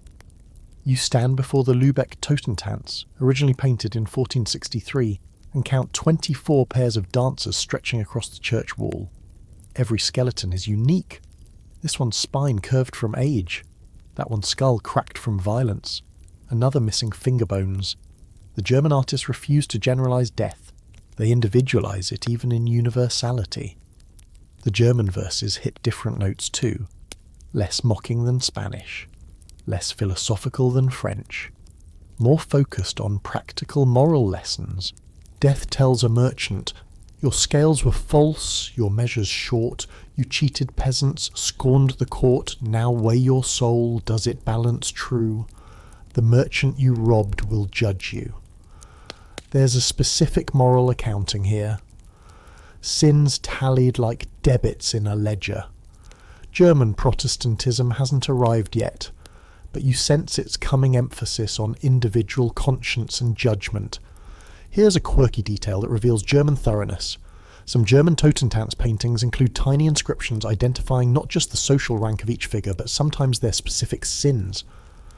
Under the merchant, you might find greed and usury. Under the knight, violence and pride. Under the nun, sometimes just vanity. Sometimes something more scandalous. The paintings become moral spreadsheets, categorizing humanity's failings with bureaucratic precision. You travel to Basel, Switzerland, where the Totentanz painted on the cemetery wall of the Dominican monastery becomes so famous that people make pilgrimages to see it. The Basel dance includes children more prominently than other versions. A skeleton leads a child barely old enough to walk. another dances with a teenage boy. Swiss mortality rates for children were devastating even by medieval standards, and the dance acknowledges what daily life made impossible to ignore. Death takes the young constantly, perhaps more often than the old. Historians still argue whether regional Danse Macabre variations reflect actual cultural differences or simply individual artistic choices. Do Spanish versions mock because Spanish culture was more comfortable with sardonic humour? Do German versions moralize because Germanic temperament tended toward ethical seriousness? Or were these just decisions by individual artists and poets that happened to become regionally popular? The evidence supports both positions. Culture shapes art, and art performed repeatedly becomes culture. Moving to France, you return to where the tradition arguably began. French Danse Macabre images maintain a certain elegance even in horror. At the Cemetery of the Innocents in Paris, you study copies of the famous dance now lost to time. The French skeletons move with almost courtly grace. They're taking partners to dance at a ball that happens to be in a graveyard. Death here is aristocratic, refined, conducting the dance with the same formality a duke might show leading a lady onto the floor. The French verses emphasize inevitability more than mockery or moralization.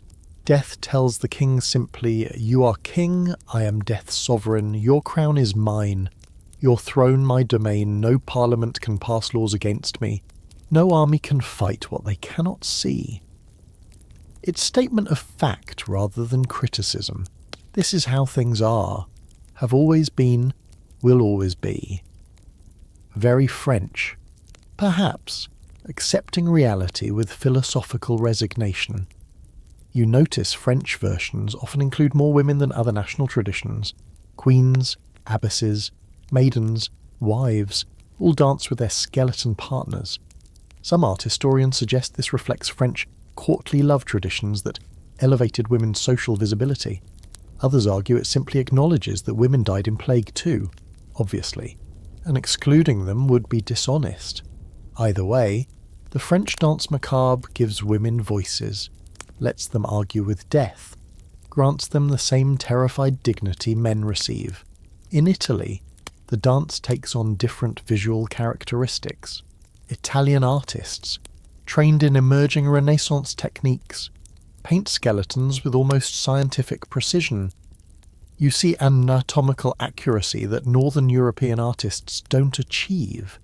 These skeletons could be medical illustrations, but Italian versions also include more explicit religious symbolism. Angels and demons hover around the dance, ready to claim souls. The afterlife is more present, more urgent. Death isn't the end, but a doorway, and what's on the other side matters intensely. Here's the mainstream fact. Italian Danse Macabre images, or Danse Macabre, often appeared in cemetery camposantos, covered walkways around burial grounds. The most famous was in Pisa's Camposanto, tragically damaged in World War II. The Italian tradition emphasized contemplation. These weren't public spectacles, but spaces for quiet meditation on mortality, while literally surrounded by the dead buried beneath your feet. The Italian verses often address viewers directly more than other traditions. You who walk past these bones today, remember that you'll join this array, not tomorrow perhaps, nor next week or year, but certainly, inevitably, death draws near. The second-person address makes the message inescapable. This concerns you, personally, right now. It's sermonic in tone, which makes sense given Italian religious culture's emphasis on preaching and personal piety. Moving to England, you find the dance more sporadic, less systematically developed. The English have John Lydgate's long poem and scattered visual representations, but nothing matching continental ubiquity. Some scholars suggest England's island geography meant plague's impact, though devastating, felt less apocalyptic. You could imagine safety across the sea. Whereas continental Europeans saw plague everywhere with no imaginable escape. Others note that English visual art traditions were less developed generally. So absence of elaborate Danse Macabre frescoes reflects broader artistic patterns, but English dramatic traditions embrace the dance. Mystery plays and morality plays include death as a character regularly. You watch a performance where death enters during a feast scene, taps the host on the shoulder, and leads him off stage to general lamentation. It's theatrical, symbolic, and the audience understands immediately. They've seen the painted dances, read the poems, know the iconography. The dance becomes theatrical shorthand for mortality's inevitability. The Low Countries, Flanders, Holland, Brabant, produce some of the most commercially successful Danse Macabre images. Flemish and Dutch printers create elaborate editions that sell across Europe. The style is detailed, almost fussy, with careful attention to clothing textures, architectural backgrounds, landscape details. Northern European realism applies to death imagery, making skeletons look simultaneously supernatural and oddly plausible, as if you might actually encounter one on a city street.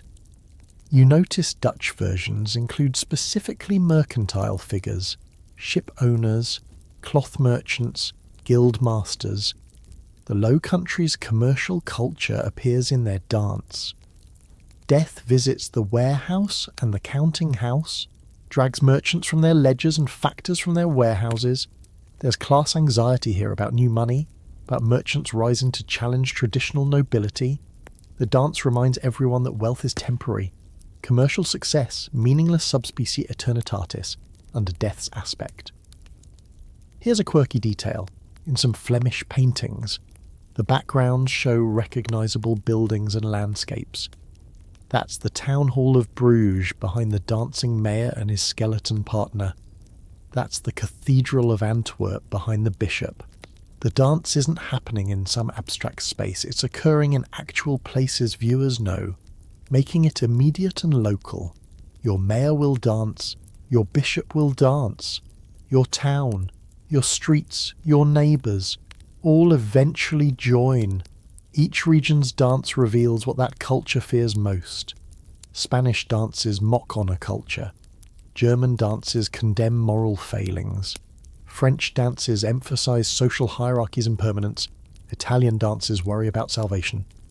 English dances dramatise the moment of death. Dutch dances question commercial values. The skeleton becomes a mirror, reflecting back each culture's specific anxieties dressed in universal mortality. You stand at a crossroads somewhere in Central Europe, where German, French, and Italian influences meet. You can see how the Danse Macabre has become a shared European language, a way of thinking about death that transcends national boundaries, even while adapting to local concerns. Whether you're in Seville or Stockholm, Basel or Bruges, the message remains. Death comes for everyone. Hierarchy is illusion. Time is limited. But how that message is delivered, mockingly, moralistically, elegantly, realistically, depends on where you stand, what language you speak, what cultural anxieties you carry. The dance is universal, but every culture dances it slightly differently, and in those differences you see Europe's diversity even in shared trauma's aftermath. You're standing in Wittenberg, Germany, in the year 1517, and everything is about to change. Martin Luther has just nailed his 95 Theses to the church door, though the hammering echoes have barely faded. The Reformation is beginning, and the Danse Macabre, that medieval Catholic tradition of dancing skeletons, is about to become a weapon in religious warfare. Both sides will wield it, both will transform it, and neither will let it rest peacefully in its grave. The Catholic Church has used the Danse Macabre for nearly 2 centuries to teach memento mori. Remember death, confess your sins, fear judgment, purchase indulgences. But now Protestant reformers are seizing the same imagery and turning it against Rome. You see new broadsheets appearing where death dances not with generic clergy but specifically with the Pope. And the skeleton is no longer neutral, it's avenging angel. Divine judgment against ecclesiastical corruption. Here's the mainstream fact. during the Reformation and Counter-Reformation, roughly 1517 to 1648. The Danse Macabre became explicitly theological propaganda. Both Protestant and Catholic artists produced versions that supported their doctrinal positions, attacked their opponents, and used death's universality to argue for their specific vision of salvation. The skeleton that once danced with everyone now had a theological agenda. You examine a Protestant broadsheet from 1530s Germany. It shows a Danse Macabre, but with significant changes. The Pope appears prominently, being dragged away by a skeleton wearing a demon's tail. This isn't neutral death, but infernal judgment. Cardinals and bishops follow, their faces showing terror, their hands still clutching the indulgences that Protestant theology insists cannot save them. The verse reads, "No paper pardon saves you now. No purchased grace will help somehow. Your false doctrines damn your soul, while death collects his papal toll." The Protestant versions emphasize sola fide, salvation through faith alone. Their Danse Macabre images show death being less interested in secular rulers and more focused on Catholic clergy. Kings and emperors still dance, but the venom is reserved for religious figures who, in Protestant eyes, sold false hope and damned souls through corrupt teachings. Is the Danse Macabre as theological tract. Memento mori transformed into memento reformare, remember to reform. Here's a quirky detail that reveals the propaganda sophistication. Some Protestant Danse Macabre images include Luther or other reformers standing outside the dance, protected by faith alone, while Catholics are dragged to judgment. This breaks the traditional rule that everyone dances. Suddenly, having correct theology apparently provides exemption. It's theologically questionable but propagandistically effective, suggesting that Protestant doctrine offers something the dance's democracy previously denied: actual escape from death's worst consequences.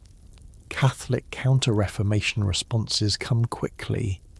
You find a broadsheet from 1540s Rome showing a Danse Macabre where heretics dance prominently. Luther appears with the skeleton labelled despair, suggesting that Protestant rejection of good works leads to damnation. The verse warns, "Faith without works is faith that's dead. Empty belief fills hell instead. The church's wisdom you defied. Now dance with the damned who share your pride." The Catholic versions emphasize that death isn't the end but the beginning of judgment. And judgment requires not just faith but sacraments, good works, proper church authority. Their Danse Macabre images show priests administering last rites to the dying. Contrast between those who die in church's embrace and those who die outside it. The skeleton becomes less neutral force and more a reminder that how you die matters enormously for where you spend eternity. Historians still argue whether these theological Danse Macabre versions maintain the tradition's essential message or corrupted it beyond recognition. Originally, the dance was radically egalitarian. Everyone dies. Period. No exceptions, no favoritism. But once both sides started suggesting their theology provided protection, or that opponents deserved special judgment, the egalitarian message fractured. The skeleton was taking sides in religious war. You notice both Protestant and Catholic versions become more explicitly violent. Earlier Danse Macabre images showed skeletons leading people relatively gently, hand in hand. Reformation-era versions show skeletons attacking, grabbing throats, wielding weapons, actively destroying rather than simply accompanying. The violence reflects the era's religious wars, the genuine bloodshed as Catholics and Protestants slaughtered each other across Europe. Death isn't just inevitable anymore. It's partisan combatant. The German peasant revolts of 1524 to 1525 produced their own Danse Macabre variants. Revolutionary pamphlets show skeletons specifically targeting nobility and wealthy clergy, dragging them to graves while peasants watch approvingly. These images suggest death brings not just equality but justice. specifically justice against oppressors. One woodcut shows a skeleton forcing a fat bishop to dance while starving peasants eat the bishop's abandoned feast. It's Danse Macabre as class warfare fantasy. The Council of Trent, 1545 to 1563. Catholicism's official counter-Reformation response doesn't explicitly address Danse Macabre imagery, but its emphasis on proper sacred art affects the tradition. New Catholic Danse Macabre images become more explicitly tied to sacramental theology. Priests appear not as victims of death, but as mediators, helping the dying receive final rites. The dance incorporates religious authority rather than subverting it, becoming less about everyone dying equally and more about everyone needing the church to die properly. Here's where it gets interesting artistically. Reformation controversy revitalizes the Danse Macabre tradition just as it might have faded. By 1500, the dance was ubiquitous enough to become almost background, so familiar it lost impact. But theological warfare makes it urgent again, relevant again, worth producing new versions of.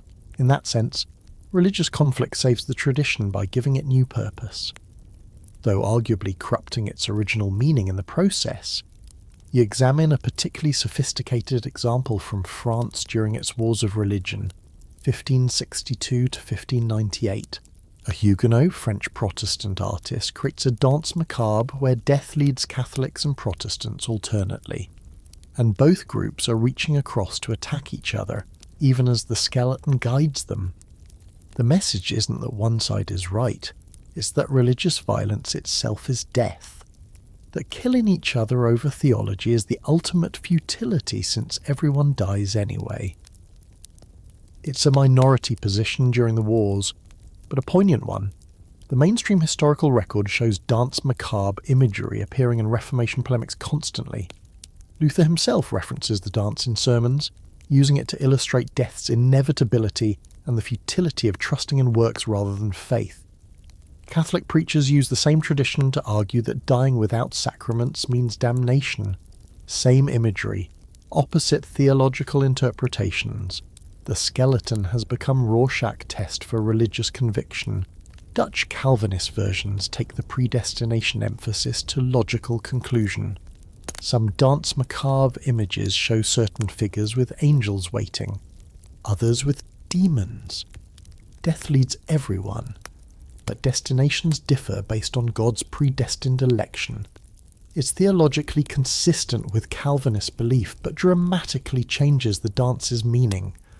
Equality in dying doesn't mean equality in eternity. These images argue. The democratization of mortality meets the hierarchy of election. You notice that battlefield versions of the dance emerge during religious wars. Military chaplains carry Danse Macabre pamphlets to distribute to soldiers before battles. The message shifts. You might die tomorrow, but die righteously, for the true faith, whichever side is distributing the pamphlets. Death becomes not just inevitable, but potentially meaningful if it occurs in religious combat. It's a long way from the Plague-era message that all death is equally meaningless in terms of earthly achievement. English versions during Henry VIII's break with Rome show particularly fascinating theological gymnastics. Early Tudor Danse Macabre images are straightforwardly Catholic, but as England establishes its own church, new versions appear where the Pope dances but the English king doesn't. He's head of the church, nearly sacred himself. Then under Mary I's Catholic Restoration, the Pope disappears from the dance and Protestant heretics appear prominently. Then under Elizabeth II, it reverses again. The skeleton dances to whatever theology currently holds royal favour. Here's a quirky detail. Some later Danse Macabre images from the 30 Years' War, 1618 to 1648, show death as exhausted, overwhelmed by the sheer volume of dying.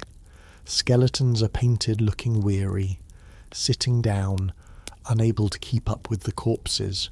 It's darkly humorous commentary on war's catastrophic mortality. Even death itself is tired from the killing.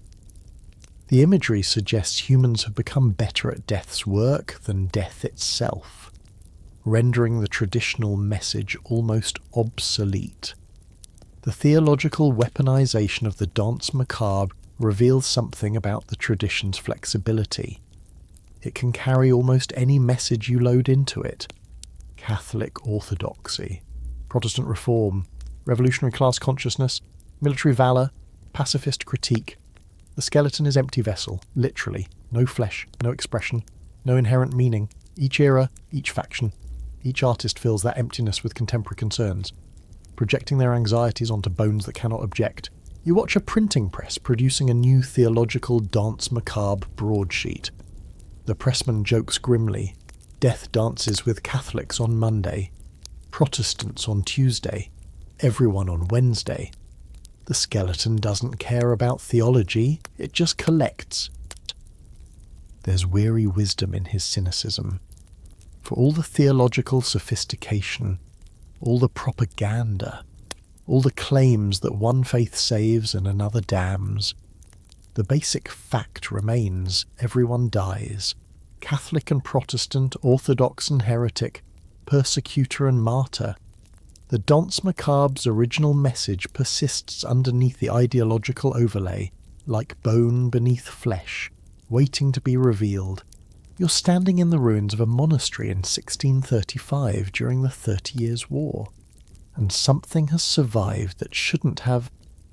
The building is half destroyed. Cannonballs shattered the eastern wall. Fire consumed the wooden roof. Looters stripped anything valuable. But on one interior wall, a Danse Macabre fresco remains almost intact, protected by the collapse of outer walls that created accidental shelter. Skeletons still dance with their partners while war rages outside, proof that the dance survives even when everything else crumbles. This becomes a pattern you notice across Europe's wars and upheavals. The Danse Macabre persists. Sometimes it's damaged. Protestant iconoclasts deface Catholic versions. Catholic forces destroy Protestant adaptations. Soldiers use painted walls for target practice. But the tradition itself never quite dies. New versions appear to replace destroyed ones. Artists repaint over ruins. The dance adapts, evolves, continues through centuries of violence that should have obliterated a medieval plague response into irrelevance. Here's the mainstream fact. From the mid-1600s through the 1700s, during the Enlightenment and early modern period, the Danse Macabre gradually shifts from church art to secular contexts. Coffee houses display Danse Macabre prints. Theatres perform updated versions. The tradition becomes cultural reference point rather than primarily religious instruction, surviving by becoming less sacred and more broadly meaningful to increasingly secular society. You examine a 1650s version created in Paris after the Fronde revolts. The artist has updated the figures. There's a musketeer dancing with death, a coffee house owner, a newspaper printer. The traditional medieval ranks remain: pope, emperor, etc. But new figures reflect changing society.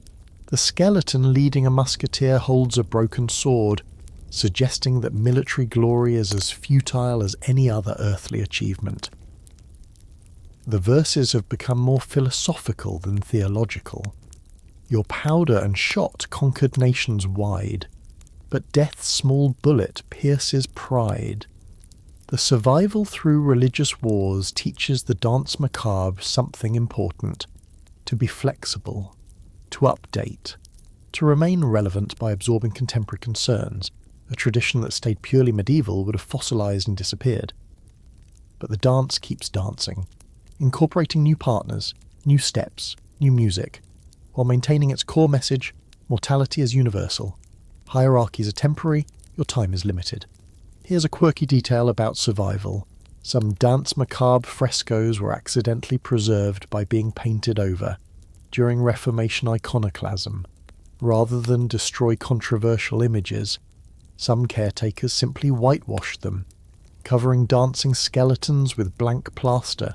Centuries later, when these walls are renovated, workers discover the Danse Macabre hidden underneath, preserved by the very censorship that tried to erase it. The skeleton literally refuses to stay buried. You notice that execution broadsides, printed sheets sold at public hangings, often include Danse Macabre imagery. The condemned criminal's story is illustrated with a skeleton leading him to the gallows. It's commercialization of the tradition, making death's inevitability into entertainment for crowds watching executions. The message has shifted from "you will die" to "look at this particular person dying," which contradicts the dance's original egalitarianism but keeps the imagery alive in popular consciousness. Historians still argue whether this popularization and secularization saved the tradition or hollowed it out. Some scholars suggest that moving from sacred to secular context preserved the Danse Macabre for modern audiences who wouldn't encounter it in churches. Others argue that stripping away religious meaning reduced profound meditation on mortality to mere decoration or entertainment. The skeleton endures but perhaps loses its soul. Ironic, since skeletons lack souls anyway. The Great Plague of London in 1665 briefly revives religious urgency in Danse Macabre imagery. New editions of medieval texts are printed, old church frescoes are repaired. The dance becomes relevant again in ways it hadn't been for decades. Death isn't metaphorical when corpses are piling in the streets. The skeleton dancing with the merchant isn't artistic conceit when the merchant next door died yesterday. But once the plague subsides, the tradition returns to more decorative, less urgent status. You see the dance surviving in unexpected places. Tavern signs show skeletons drinking with patrons.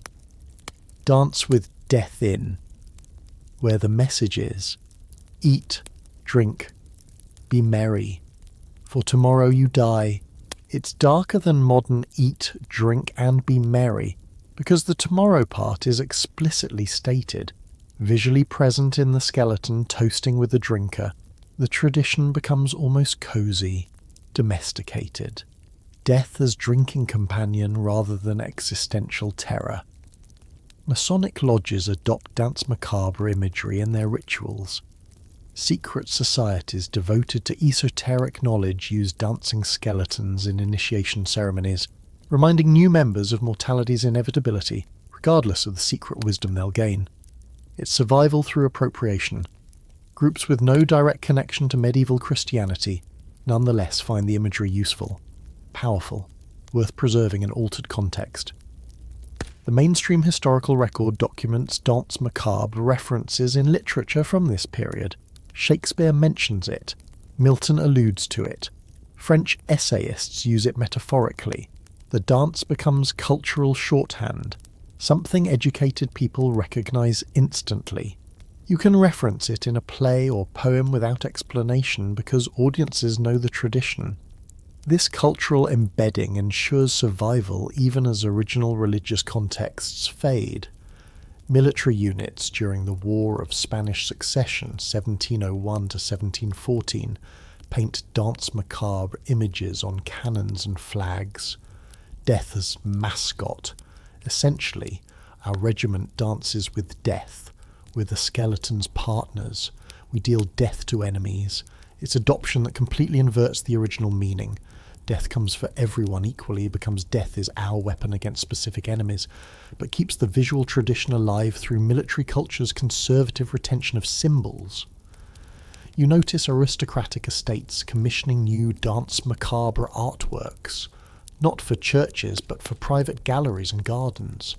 A wealthy duke creates a Danse Macabre garden where statues of skeletons and humans alternate along a walking path, turning memento mori into landscape architecture. It's ostentatious, showing off wealth through elaborate meditation on wealth's meaninglessness. The contradiction doesn't seem to bother anyone. Maybe it's the point, showing sophistication by ironically displaying what negates your display. Here's where survival creates innovation. Some 18th century artists combined Danse Macabre with new scientific knowledge. Skeletons are painted with anatomical precision that medieval artists couldn't achieve, based on actual dissection and medical illustration. Death becomes more realistic, less supernatural, grounded in emerging scientific materialism. The dance survives by becoming less mystical and more biological. These are real bones. This is what actually waits beneath your flesh. The French Revolution, 1789 to 1799, produces another Danse Macabre revival. But with radical politics, revolutionary imagery shows skeletons leading aristocrats to guillotines. Death's democracy enforced through political violence is the Danse Macabre's egalitarian message taken to logical extreme. If everyone dies equally, why not speed the process for those currently unequal? The skeleton becomes revolutionary symbol, dancing not in graveyards but in Place de la Concorde as heads roll. You examine a particularly fascinating survivor, a 1480 Danse Macabre manuscript that passes through multiple hands over centuries. Marginalia from different eras shows changing interpretations. A 1520s reader notes "Remember Luther's reforms." A 1650s reader adds all vanity," and 1750s reader writes "Curious medieval superstition but artistic merit undeniable." The manuscript itself survives physically, but its meaning shifts with each reader, the dance remaining relevant by being endlessly reinterpretable. The tradition survives partially because it's useful for opposing viewpoints simultaneously. Conservatives use the dance to argue nothing changes, same hierarchies, same mortality, same eternal truths. Radicals use it to argue everything must change. Hierarchies are illusion. Death proves equality. Revolution is justified. The skeleton dances with both interpretations, commits to neither, outlasts them both. You stand again in that ruined monastery, looking at the surviving fresco. Skeletons still dance. Pigments faded but recognizable. The building around them has fallen to war, weather, and time. But the dance persists on its fragment of wall, waiting for whoever comes next to discover it, interpret it, either preserve it or let it finally crumble. The dance has survived this long by being too meaningful to abandon entirely, too flexible to become obsolete, too deeply embedded in European cultural consciousness to erase. The skeleton is patient. It has time. It always has time. That's its entire message. You don't have time. But death does. Death will outlast everything you build, everything you believe, everything you are. Unless, of course, you keep dancing with it, keep painting it, keep it alive even as it reminds you of your own inevitable ending. That's the paradox of the Danse Macabre's survival. It endures by constantly performing its own death and resurrection. You're sitting in a Parisian salon in 1780, surrounded by powdered wigs and porcelain teacups, and someone has just dismissed the Danse Macabre as medieval barbarism. Superstitious nonsense, declares a philosopher who's read too much Voltaire. Skeletons dancing. It's the product of plague-addled minds unable to think rationally about mortality. We enlightened moderns have no need for such grotesque imagery. Around him, others nod agreement. Sipping coffee imported from colonies they're confident represent progress, civilization, the triumph of reason over darkness. But you notice something curious. Even as the Enlightenment dismisses the Danse Macabre intellectually, the imagery refuses to disappear. That philosopher mocking medieval superstition? His pocket watch is engraved with a tiny skeleton holding an hourglass. The lady across from him fans herself with painted silk showing, yes, dancing skeletons in the Chinese style. Exoticism layered on medieval tradition. The coffee house where they meet has a Danse Macabre print on the wall, though probably everyone's so accustomed to it they no longer consciously notice. Here's the mainstream fact. The Enlightenment's emphasis on reason, science, and progress created the first sustained intellectual critique of the Danse Macabre tradition. Philosophers argued that dwelling on death was morbid, unproductive. Contrary to human flourishing, they promoted views of death as natural process, nothing to fear or obsess over. Better to focus on improving life through reason than brooding about mortality through medieval art. You read Denis Diderot's Encyclopédie, that monument to Enlightenment knowledge, and find the entry on Danse Macabre dismissive. A medieval artistic tradition depicting death as skeleton leading various ranks of society in a dance reflects the period's preoccupation with mortality stemming from plague and religious superstition. Of historical interest but limited philosophical value, it's damning with faint praise. Acknowledge it existed. File it under historical curiosity. Move on to more rational topics. But here's the quirky contradiction. Enlightenment anatomists and medical illustrators are producing the most accurate skeleton drawings in history. Their scientific texts include precise skeletal renderings that look remarkably like Danse Macabre figures, just without the dancing. The Enlightenment doesn't eliminate skeleton imagery, it rationalizes it, medicalizes it, claims it for science rather than art or theology. The bones remain, only the interpretation changes. You attend a lecture on anatomy at the Paris Medical School. The professor uses an actual skeleton as teaching tool, manipulating its joints while explaining musculature and articulation. He jokes, "Our friend here demonstrates the mechanics of movement. Though unlike the medieval Danse Macabre, we understand this skeleton cannot actually dance, no muscles. You see, no animation possible."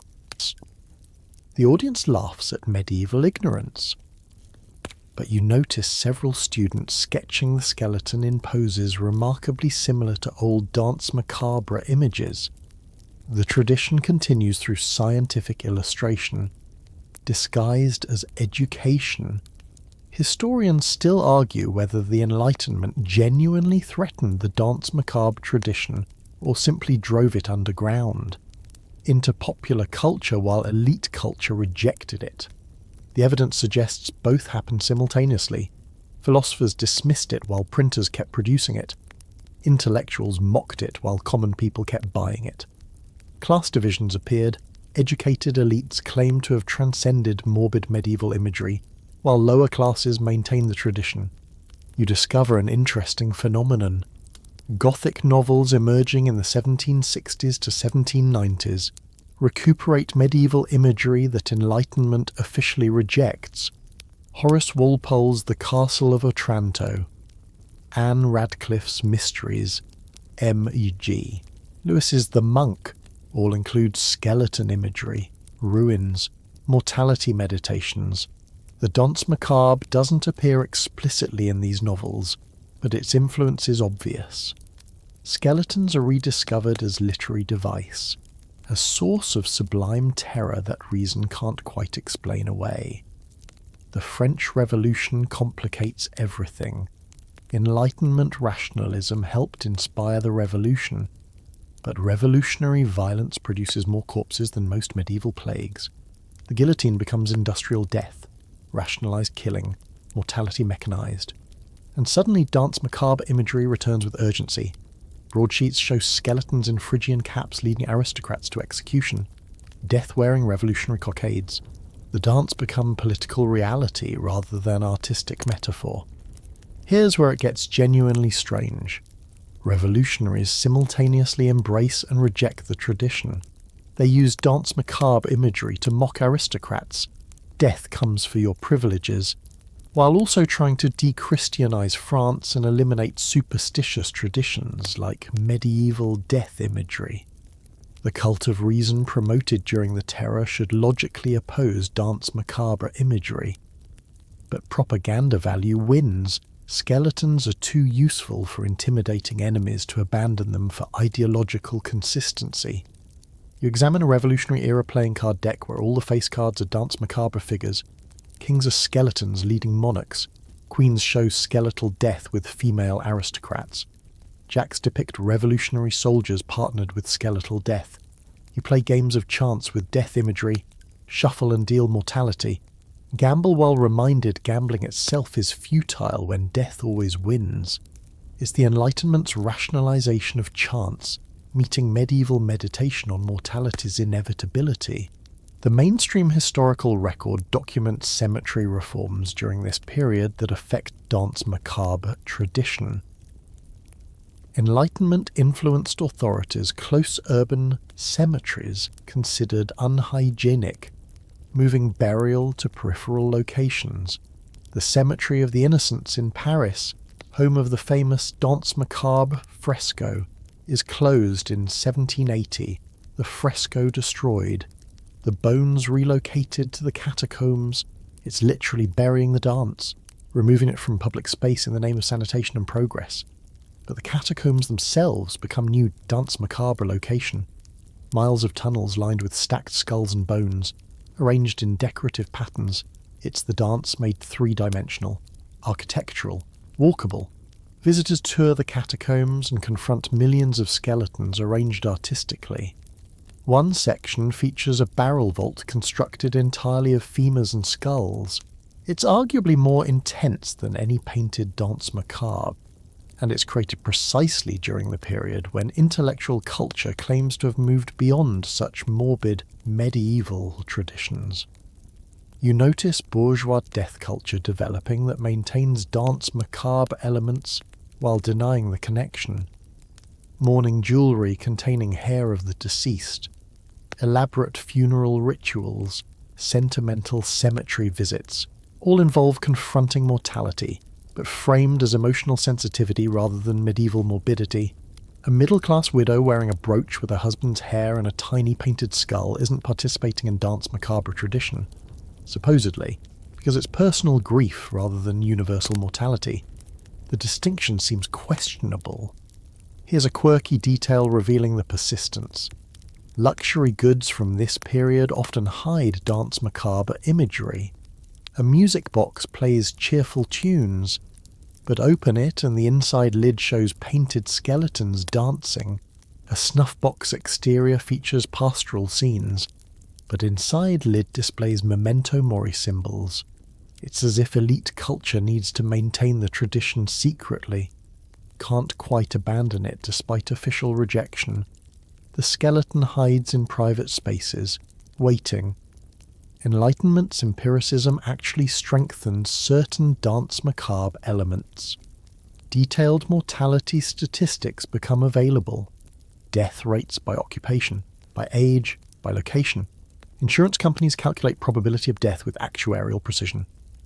This is rationalized, mathematized death, but it confirms the dance's original message.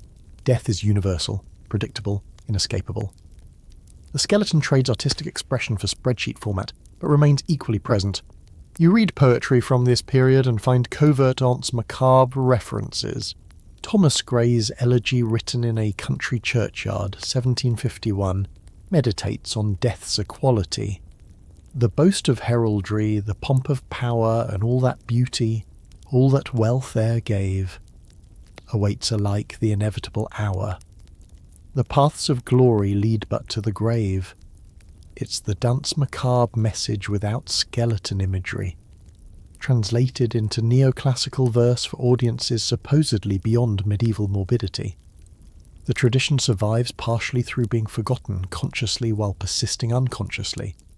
Ask an educated person in 1780 about the Danse Macabre. They might dimly recall it as medieval curiosity, but show them skeleton imagery and they recognize it immediately, understand its significance, can interpret its message without conscious awareness of participating in 500-year-old tradition. Cultural knowledge runs deeper than intellectual fashion. You stand in a cemetery at dusk, not the Cemetery of the Innocents, which is closed, but a new peripheral burial ground designed on Enlightenment principles. It's organized rationally, with numbered plots and careful records.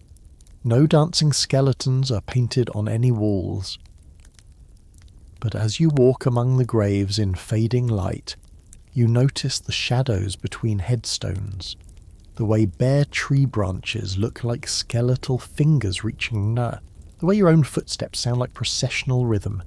The Danse Macabre doesn't require painting or sculpture.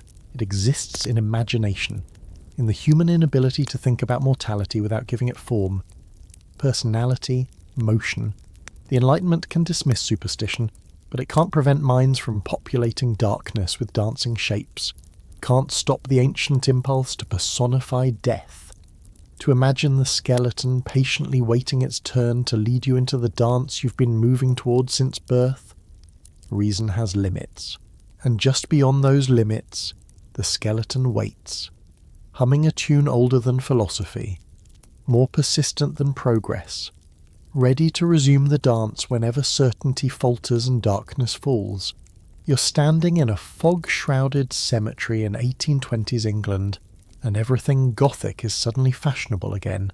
The Romantic movement has arrived, and it's obsessed with everything the Enlightenment tried to dismiss. Emotion over reason, imagination over logic, medieval ruins over classical symmetry. And there, emerging from the mist of cultural change, comes the Danse Macabre, resurrected like Lazarus, ready to dance again for a new century that finds beauty in decay and meaning in mortality. The Romantics don't just tolerate the Danse Macabre, they adore it. Here's the mainstream fact. Throughout the 19th century, artists, writers, and composers deliberately revived medieval death imagery, including the Dance of Death, transforming it from dismissed superstition into celebrated cultural heritage. What Enlightenment mocked, Romanticism treasures. The skeleton becomes not embarrassing ancestor, but romantic rebel against rationalism's cold certainty. You meet a young poet. Let's imagine it's John Keats, though it could be any of dozens obsessed with mortality, walking among tombstones at twilight, deliberately cultivating melancholy. He's read about the medieval Danse Macabre and finds it profoundly moving, more honest than neoclassical euphemisms about death. When I have fears that I may cease to be, he writes, confronting mortality directly. It's not painted skeletons, but it's the same impulse, facing death not through reason but through feeling, through artistic expression that the Enlightenment would dismiss as excessive. The Gothic revival in architecture brings Danse Macabre imagery back into physical space. New churches built in neo-Gothic style sometimes include updated Dance of Death frescoes, consciously imitating medieval originals. Cemetery architecture adopts Gothic elements, pointed arches, skull motifs, skeleton sculptures. Death becomes aesthetic again, not just medical fact or philosophical problem, but source of visual and emotional power. Here's a quirky detail that shows the Romantic transformation. Artists now paint Danse Macabre images in deliberately aged styles, trying to make new works look medieval. Artificial aging, conscious archaism. It's nostalgia for an imagined past when death was confronted honestly through art rather than hidden behind Enlightenment euphemism. The fakery reveals genuine longing for what's perceived as more authentic relationship with mortality. You discover that scholarly interest in medieval art is reviving too. Historians begin cataloguing surviving Danse Macabre frescoes, documenting those that remain and mourning those destroyed. Books are published with detailed engravings of medieval dances, bringing them to audiences who will never visit Basel or Lübeck. The dance becomes subject of academic study, transformed from living tradition to historical artifact worth preserving and analysing.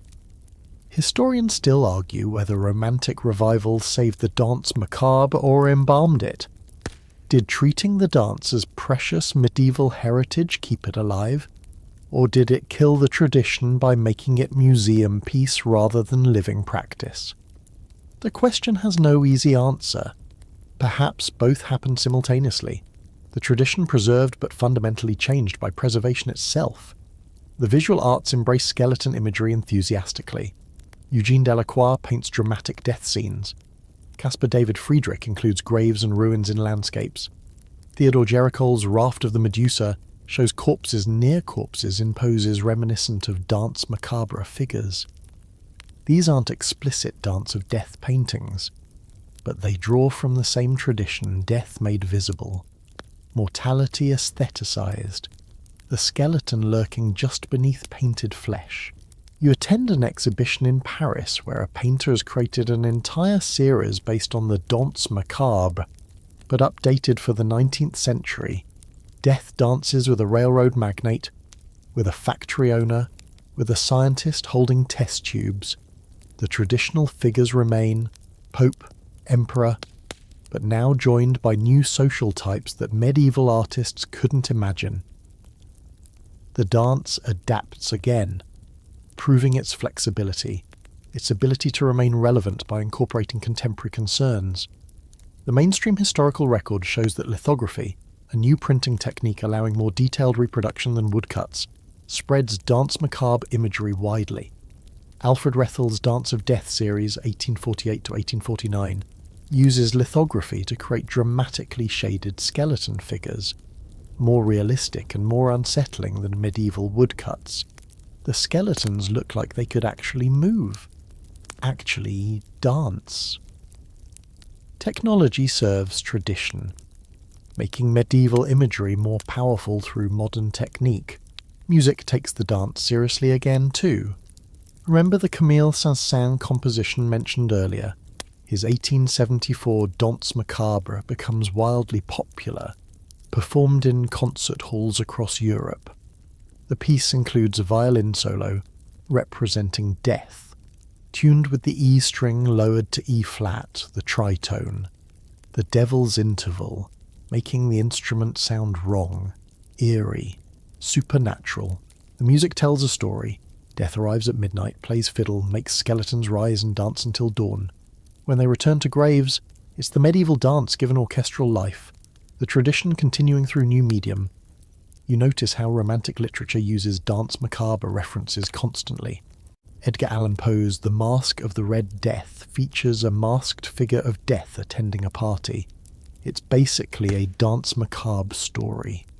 Death crashing the feast, proving mortality can't be escaped by hiding in luxury. Charles Baudelaire's poetry includes explicit Danse Macabre references, skeletons as symbols of time's passage and beauty's decay. The tradition lives in literature even when visual arts don't explicitly paint it. Here's where the Gothic gets genuinely weird. Some wealthy eccentrics create private Danse Macabre galleries in their homes. One English lord allegedly commissions life-size skeleton sculptures positioned throughout his manor, creating a permanent dance visitors must walk through to reach the dining room. It's the dancer's lifestyle choice. Memento mori as interior decoration. Servants find it unsettling. But that's perhaps the point, keeping death constantly visible. Refusing to pretend mortality can be ignored, the cemetery becomes romantic destination, place for contemplative walks and aesthetic experience. Père Lachaise Cemetery in Paris. Opened 1804, becomes tourist attraction. Visitors stroll among elaborate tombs, admiring funerary sculpture that often includes skeleton motifs. It's the Danse Macabre dispersed across landscape, instead of one fresco showing everyone dancing together. Each grave presents its own meditation on mortality, but the collective effect creates a diffuse dance. You examine Victorian mourning culture and see Danse Macabre elements everywhere. Mourning jewellery, memorial portraits, elaborate funeral rituals all maintain constant awareness of death that the Enlightenment tried to rationalise away. Middle-class Victorians aren't consciously imitating medieval Danse Macabre, but they're creating similar cultural function, making death visible, ritualising it, giving it artistic expression rather than treating it as mere biological fact. Photography emerges and immediately begins documenting death. Post-mortem photography, taking pictures of corpses, especially deceased children, becomes common practice. These aren't dancing skeletons, but they're making death visible in ways that continue the Danse Macabre impulse. The camera captures what medieval painters illustrated. The reality of death, its presence in daily life, the way it takes everyone regardless of age or station. Here's a quirky connection. Spiritualism and seances become fashionable in the 1850s to 1880s. Driven partly by romantic desire to contact the dead, is not the Danse Macabre, nobody's painting skeletons, but it's related, refusing to accept death as final ending, insisting the dead remain somehow present, accessible, communicative. The skeleton might not dance, but the spirit supposedly lingers, speaks through mediums, appears in photographs. It's the dance continuing by other means. The pre-Raphaelite Brotherhood in England creates paintings obsessed with death, especially beautiful women dying or dead. Ophelia floating in the stream, the Lady of Shalott in her boat. These aren't Danse Macabre images, but they share the medieval fascination with mortality made aesthetic. The Romantics discover that death can be not just memento mori, but source of beauty. The skeleton beneath the skin lending poignancy to every living moment. You notice that romantic Danse Macabre revivals emphasize rebellion against bourgeois denial of death. Industrial capitalism wants workers focused on productivity, consumers on acquisition, citizens on progress. The dance interrupts that focus, insists that accumulation is pointless, that progress ends in the same grave as stagnation. There's countercultural edge to romantic death imagery, its protest against modernity's values. Skeletons grin, mocking the factory owner's ledgers. The tradition's survival through Romanticism proves something important. Humans need ways to confront mortality that aren't purely rational or religious. The Enlightenment offered reason. Religion offered salvation, but neither quite satisfied the psychological need to face death artistically, to give it form and movement and voice. The Danse Macabre survives because it meets that need better than alternatives, allowing people to contemplate mortality through beauty, humour, and shared cultural vocabulary. You stand again in that fog-shrouded cemetery, and now it's full of other romantic visitors, all wandering among graves, all cultivating melancholy, all participating in death culture that medieval plague survivors would recognise instantly. The skeletons aren't painted on these cemetery walls, they're buried beneath your feet, which might be more honest. The dance doesn't need explicit imagery to continue. It exists in the romantic temperament that finds meaning in ruins, beauty in decay, truth in mortality. The skeleton has learned a new trick, dancing invisibly. Present in attitude and aesthetic, even when absent in form. Gothic revival proves the dance never truly died. It just waited in its grave until a new generation needed it again.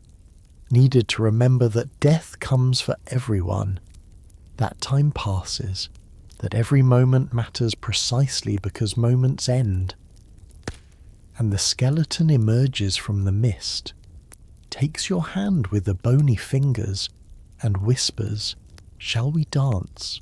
You're standing in a Berlin art gallery in 1918, and the world has just finished tearing itself apart. The Great War has ended, leaving millions dead. Empires collapsed, certainties shattered. And on the gallery wall hangs a painting that makes visitors stop and stare with recognition that feels almost painful. It's a Danse Macabre, but unlike any medieval version, the skeletons wear gas masks. The living figures include soldiers, factory workers, war profiteers. Death doesn't gently lead, it machine guns, it poison gases, it industrially slaughters. The dance has entered the modern age, and modernity has made it more terrifying than medieval plague ever did. Here's the mainstream fact. 20th century artists, traumatized by world wars, Holocaust, atomic weapons, and industrial-scale death, revived and transformed the Danse Macabre tradition repeatedly. Expressionists, Dadaists, Surrealists, and others found medieval death imagery eerily relevant to modern catastrophe. The skeleton that once represented plague's random mortality now embodied mechanized killing, genocide, nuclear annihilation. The dance continued, but now it moved to history's darkest rhythms. You examine works by German expressionists Otto Dix, George Gross, Kata Kollwitz. Their art screams with skeleton imagery. Dix's Der Krieg portfolio includes a dance of death, where corpses and soldiers intermingle. Death not as future possibility but as present reality. Trench warfare makes every soldier dance with death constantly, intimately. The skeleton not leading you anywhere but standing beside you in the mud, sharing your cigarette, waiting. The imagery is brutal in ways medieval artists never imagined. Medieval skeletons were often playful, ironic, even gentle despite their message. Modern skeletons are victims and perpetrators simultaneously. They're murdered Jews, bombed civilians, gassed soldiers, but they're also the death that nations dealt to each other industrially, mechanically, with bureaucratic efficiency. The dance becomes accusation, documentation, scream of protest against what humans proved capable of doing to each other. Here's a quirky detail that reveals the transformation. Some modern Danse Macabre images show skeletons operating machines, driving tanks, dropping bombs, running factories. Medieval death was natural force, plague carried by invisible miasma or God's judgment. Modern death is manufactured, engineered, produced on assembly lines. The skeleton becomes factory worker. The dance becomes production process. Mortality industrialized like everything else in the 20th century. You discover that dadaists during and after World War I create absurdist Danse Macabre collages. Hugo Ball, Tristan Tzara. Others cut up photographs and illustrations, creating chaotic dance images where skeletons intermingle with politicians' faces, newspaper headlines about war casualties, advertisements for consumer goods. The juxtaposition suggests modern life itself is death dance, that consumer capitalism and mechanized warfare are different expressions of the same mortality. Historians still argue whether modern Danse Macabre images maintain the tradition's essential meaning or transform it beyond recognition. Medieval dance emphasized death's universality and hierarchy's meaninglessness. Modern versions often emphasize death's particularity, these specific people killed by these specific historical events. The skeleton becomes less abstract personification and more literal documentation of actual death in unprecedented quantities. The Spanish Civil War produces its own Danse Macabre imagery. You see posters where fascist and republican skeletons dance together. Even enemies become equal in death. Even ideological warfare ends in shared graves. But the posters are propaganda too, suggesting the other side's ideology leads to death. The skeleton becomes politicized again, as it was during Reformation, taking sides while pretending to represent universal mortality. You examine Pablo Picasso's work, especially Guernica, 1937, responding to bombing of Spanish civilians, is not explicitly Danse Macabre, but the fragmented bodies, the screaming figures, the mix of human and animal suffering. It draws from the same tradition of making death visible, giving atrocity artistic form. The medieval dance insisted death comes for everyone. Picasso insists death comes even for those who should be protected, even for innocents bombed from the sky. The Holocaust creates impossibly difficult questions for Danse Macabre tradition. How does medieval imagery about death's universality apply to genocide? To industrial murder? To death camps? Some Jewish artists used Danse Macabre elements in Holocaust art. Skeletons leading Jews to gas chambers. Death marches literally depicted as dances. It's almost unbearable to view, but it continues the tradition of making horror visible, giving death form rather than leaving it abstract. Here's the mainstream fact that haunts modern Danse Macabre: the atomic bomb. After Hiroshima and Nagasaki in 1945, death isn't just universal and inevitable, it's potentially species-ending, civilization-destroying, capable of making the entire human race dance simultaneously in nuclear fire. The skeleton doesn't need to lead people individually anymore. It can take everyone at once. End the dance by ending all dancers. You see Cold War era artwork responding to nuclear threat with Danse Macabre imagery. Skeletons wear radiation suits. Death operates missile silos. The dance happens in mushroom cloud shadows. Some images show the skeleton looking confused or overwhelmed. Even death itself doesn't know what to do with weapons that can destroy millions instantly. The tradition struggles to remain relevant when the scale of potential mortality exceeds any historical precedent. Surrealists like Salvador Dali create dreamlike Danse Macabre variations where skeletons melt, morph, combine with other imagery in ways that would puzzle medieval artists. Dali's The Dance of Death shows elongated, twisted skeleton forms that barely look human. Death become abstract, psychological rather than physical. The tradition moves inward, exploring death as mental state, anxiety, existential dread rather than just biological ending. You notice that cinema adopts Danse Macabre imagery enthusiastically. Ingmar Bergman's The Seventh Seal, 1957, explicitly recreates the medieval dance, showing death as character playing chess with a knight, leading a procession of plague victims, is the most famous cinematic use of the tradition, introducing the Danse Macabre to audiences worldwide who never saw medieval frescoes but instantly understand the imagery. Film gives the dance movement sound, duration that painting and print can't achieve. Horror films discover the Danse Macabre too. Skeletons dancing in House on Haunted Hill. Zombie movies where the dead literally rise and move. Countless films featuring death as character, all draw from the tradition whether consciously or not. The dance becomes part of horror genre's vocabulary, instantly recognizable shorthand for mortality, made visible and mobile. Here's a quirky detail about survival. Disney's silly symphony cartoon The Skeleton Dance, 1929, brings the tradition to animation and children's entertainment. Skeletons dance in a graveyard at midnight, playfully macabre rather than frightening. It's the dance domesticated, made suitable for kids, which seems like dilution, but actually ensures another generation encounters the imagery and absorbs the tradition. The skeleton that terrified plague survivors becomes a Saturday morning cartoon, but the continuity persists.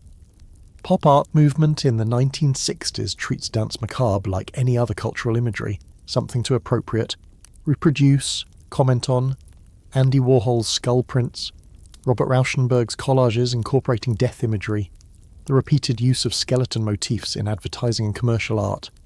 The dance becomes postmodern, self-referential, aware of its own history and traditions while commenting on death in consumer society. You notice that every major 20th century catastrophe generates new Danse Macabre imagery. World War I, Spanish flu pandemic, World War II, Holocaust, Hiroshima, Vietnam War, AIDS epidemic, each produces artwork where skeletons dance with victims, where death becomes visible again despite modern desire to hide mortality in hospitals and funeral homes. The tradition survives because catastrophe keeps making it relevant, keeps requiring artistic forms that can represent mass death. Environmental art begins incorporating Danse Macabre themes, images of skeletons dancing in polluted landscapes, death leading endangered species, the dance happening on a dying planet. It's the tradition adapting again, skeleton now representing not just individual mortality, but potential ecological collapse, species extinction, environmental death. The dance that began with plague evolves to encompass climate catastrophe. Graffiti artists discover the Danse Macabre. Urban walls show spray-painted skeletons dancing with various figures. Politicians, police, businessmen, celebrities. It's street art as memento mori, bringing the tradition out of museums and galleries back into public space where medieval frescoes originally appeared. The skeleton returns to walls where anyone walking past must confront it, can't choose to avoid it by not entering a gallery. You stand before a contemporary artwork, let's say it's 1990s, though could be any recent decade, showing a Danse Macabre where skeletons and humans are barely distinguishable. The living look skeletal from starvation, disease, stress. The skeletons look almost alive, animated by persistence of the tradition they represent. The boundary between life and death blurs, suggesting modern existence itself is a kind of death, that we're all already dancing even while we think we're still just living. The medieval message persists. Memento mori, remember you will die, but also remember you're dying now. Every moment. The dance already in progress, whether you acknowledge it or not. The 20th century makes the skeleton more relevant than ever. Proves that modernity's progress narrative was illusion, that death remains the only certainty, that the dance continues through every era, adapting to each century's particular way of dying but never fundamentally changing its essential message. The skeleton dances on. You're scrolling through your phone in the present moment, and suddenly there it is, a Danse Macabre meme. A skeleton in sunglasses captioned "Death waiting for you to finish one more episode on Netflix." Below it, comments from people across the world, laughing at mortality transformed into internet humour. The medieval dance has become digital, viral, shared instantaneously across continents that medieval artists couldn't imagine existed. The skeleton has learned to text, to tweet, to TikTok its way into contemporary consciousness. Here's the mainstream fact. The Danse Macabre thrives in contemporary popular culture, appearing in films, video games, fashion, music festivals, tattoos, and countless other contexts. What began as trauma response to medieval plague has become part of global visual vocabulary, recognised across cultures, endlessly remixed and reinterpreted. The tradition is more alive now, in some ways, than it's been since the original plague years, not because contemporary people are more death-aware, but because technology spreads imagery faster and further than medieval monks ever dreamed possible.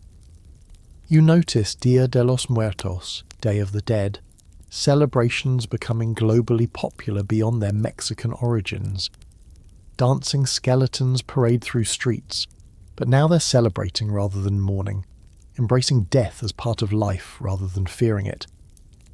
The Danse Macabre has merged with other cultural traditions about death, creating hybrid forms that honour mortality while refusing to be controlled by terror of it. Skeletons wear flower crowns, play guitars, dance joyfully rather than dragging reluctant partners to graves. Fashion discovers the skeleton. High-end designers send models down runways wearing clothing printed with anatomical skeletons, skull jewellery, death motifs as aesthetic choice. Alexander McQueen's collections repeatedly featured skull imagery, making mortality fashionable, literally wearing death as style statement. It's the Danse Macabre as commodity, which would horrify medieval moralists, but perhaps proves the tradition's adaptability. Death becomes not just memento mori, but identity marker, aesthetic preference, brand. Here's quirky detail revealing contemporary transformation. Yoga studios offer Halloween classes, where participants wear skeleton costumes while doing poses. The Danse Macabre becomes exercise routine. Death literally embodied through movement, but in context emphasizing health, wellness, life extension. It's almost perfect contradiction, dressing as death while performing activities meant to postpone death. But the contradiction doesn't bother anyone. Contemporary culture holds opposing ideas simultaneously with ease medieval minds might find baffling. You explore video games and find Danse Macabre everywhere. Grim Fandango features a Day of the Dead-inspired skeleton protagonist navigating the afterlife. Dark Souls series has players dying repeatedly, death as gameplay mechanic. The dance made interactive. The Legend of Zelda includes skeleton enemies that dance before attacking. Games transform the passive medieval fresco into active participation. You don't just view the dance. You play it, control it, die and resurrect endlessly in digital loop that makes mortality both serious and trivial. Cinema continues the tradition enthusiastically.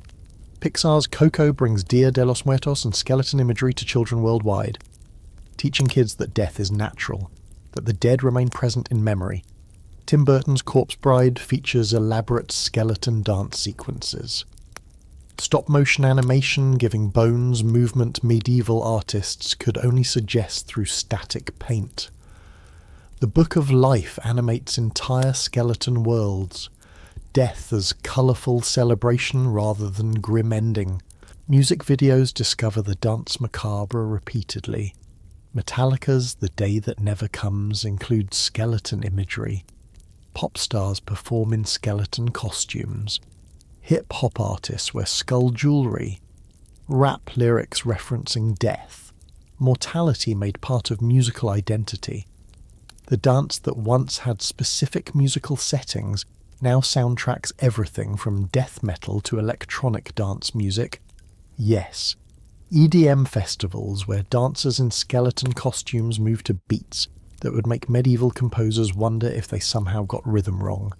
Historians still argue whether contemporary Danse Macabre imagery maintains any meaningful connection to medieval tradition, or if it's just empty aesthetics. Death imagery divorced from death awareness. Does wearing a skeleton t-shirt make you contemplate mortality? Or does it trivialize death? Make it just another consumer choice? The question matters because if the imagery becomes meaningless decoration, the tradition dies even while seeming more alive than ever. You noticed that pandemic COVID-19 briefly revived serious Danse Macabre awareness. As death tolls mounted, as disease spread globally, artists created new Danse Macabre images showing skeletons wearing masks, death dancing with healthcare workers, the medieval imagery suddenly urgent again. Political cartoons use the dance to criticize government responses, to memorialize the dead, to process collective trauma in ways that echo 14th century responses to plague. The tradition proved it still works when death becomes immediate rather than abstract. Social media spread skeleton memes constantly. Skeleton waiting memes show bones patiently sitting, suggesting futile hope or endless delays.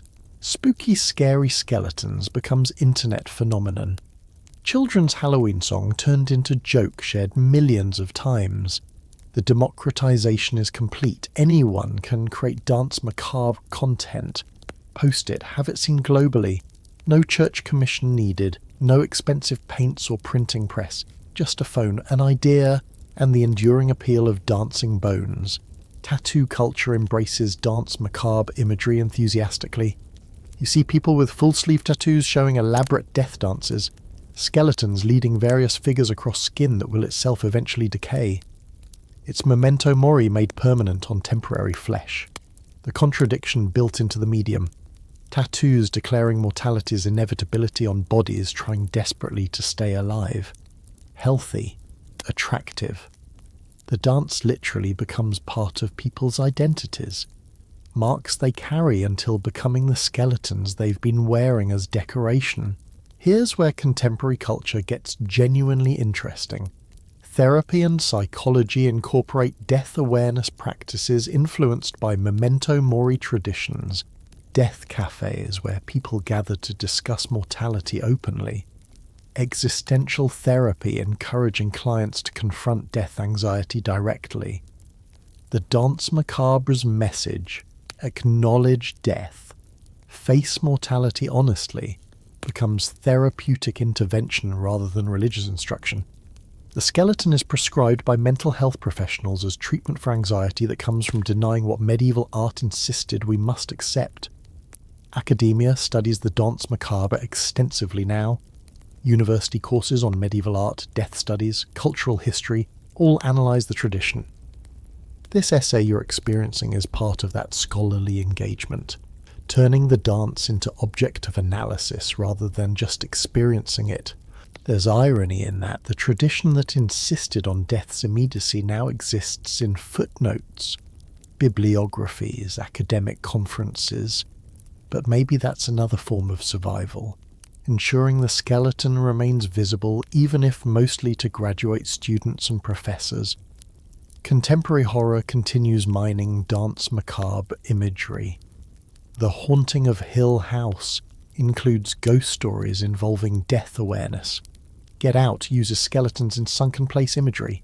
Horror as genre exists to make us confront death, which is exactly what medieval Danse Macabre did. So the continuity is genuine even when specific imagery differs. The skeleton might not always appear explicitly, but death as character, as personality, as force that must be faced, that remains constant. Children's books about death often echo Danse Macabre themes. The Day the Crayons Quit isn't about death, but books like The Dead Bird or When Dinosaurs Die teach kids about mortality, using gentle versions of the dance's message. Death happens to everyone. It's natural.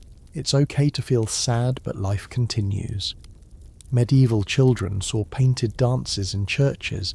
Contemporary children see illustrated books with similar messages, just delivered more gently, without explicit skeleton imagery that might cause nightmares.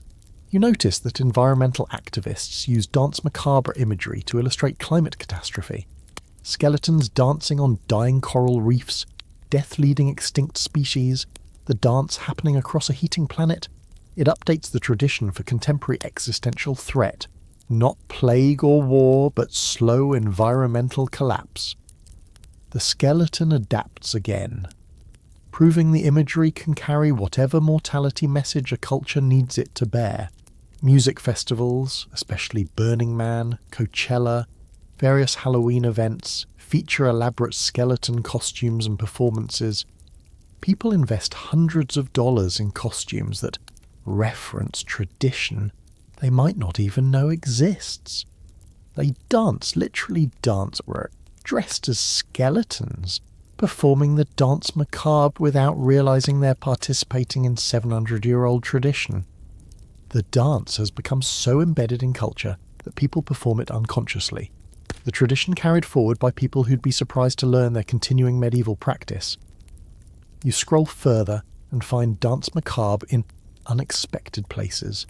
Video game loading screens, album covers, corporate logos that probably shouldn't include death imagery but do anyway, emoji skeletons used in countless contexts. The skeleton is everywhere, so omnipresent it's almost invisible. Background noise in visual culture, which raises the question, has the Danse Macabre survived by becoming so successful that it lost its impact? When skeleton imagery is just another aesthetic option, does it still carry the weight of medieval memento mori?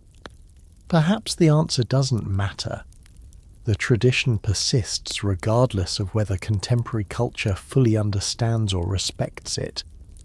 The skeleton dances on through centuries, adapting to each era's technology and concerns, maintaining presence in human culture because humans still die and still need ways to acknowledge that fundamental fact. From church frescoes to internet memes, from plague processions to festival costumes, from medieval manuscripts to streaming services, the dance continues. Death takes different partners now, influencers, gamers, tech entrepreneurs. But it's still dancing, still moving to rhythms as old as mortality itself. Still waiting patiently for everyone currently alive to join. The playlist might change, the venues might evolve, but the dance is eternal, or at least as eternal as humanity itself. And the skeleton knows there's always one more dance, always one more partner waiting, always one more step to take together into whatever comes next. You're standing at a threshold now, between past and present, between the medieval plague years where this all began and the current moment where you're listening to these words. 700 years of dancing skeletons stretch behind you, centuries of plague and war, faith and doubt, terror and humour, all channeled through the image of death taking humanity by the hand and leading us into darkness. And you're asking yourself the question that brings us to this final section. Why does the Danse Macabre still matter? Why has this skeleton refused to stay buried? Here's what the tradition teaches. what it's always taught. Death is the great equalizer, the one experience that transcends every human division. In our contemporary world fragmented by politics, class, race, nationality, religion, all the ways we find to separate ourselves into us and them, the Danse Macabre whispers an uncomfortable truth. None of it matters in the end. The skeleton comes for the billionaire and the homeless person, the president and the prisoner, the influencer and the anonymous. Every hierarchy is temporary. Every power structure is illusion. The dance reveals what we spend our lives trying to forget. You think about the medieval plague survivors who first painted dancing skeletons on church walls. They'd lost everything: family, certainty, faith in institutions that promised protection but delivered only more corpses. The Danse Macabre was their way of processing incomprehensible trauma, giving form to formless terror. But it was also something more subtle. It was taking control through art, by painting death, by giving it personality and movement, by making it dance rather than just destroy. They transformed passive victims into active witnesses. The skeleton becomes less frightening when you're the one holding the paintbrush. Here's the mainstream fact underlying everything. Humans have always needed ways to confront mortality that aren't purely rational or religious. We're the only species that knows we'll die, that carries that knowledge through every moment of existence. It's unbearable without mediation, without artistic forms that make it bearable. The Danse Macabre survives because it performs that mediation better than most alternatives. It's not cold philosophical argument about death's inevitability. It's not purely religious promise of afterlife. It's something in between, acknowledgement of mortality wrapped in imagery that's simultaneously terrifying and absurd, serious and playful, universal and deeply personal. You notice how the tradition has adapted to every century's concerns.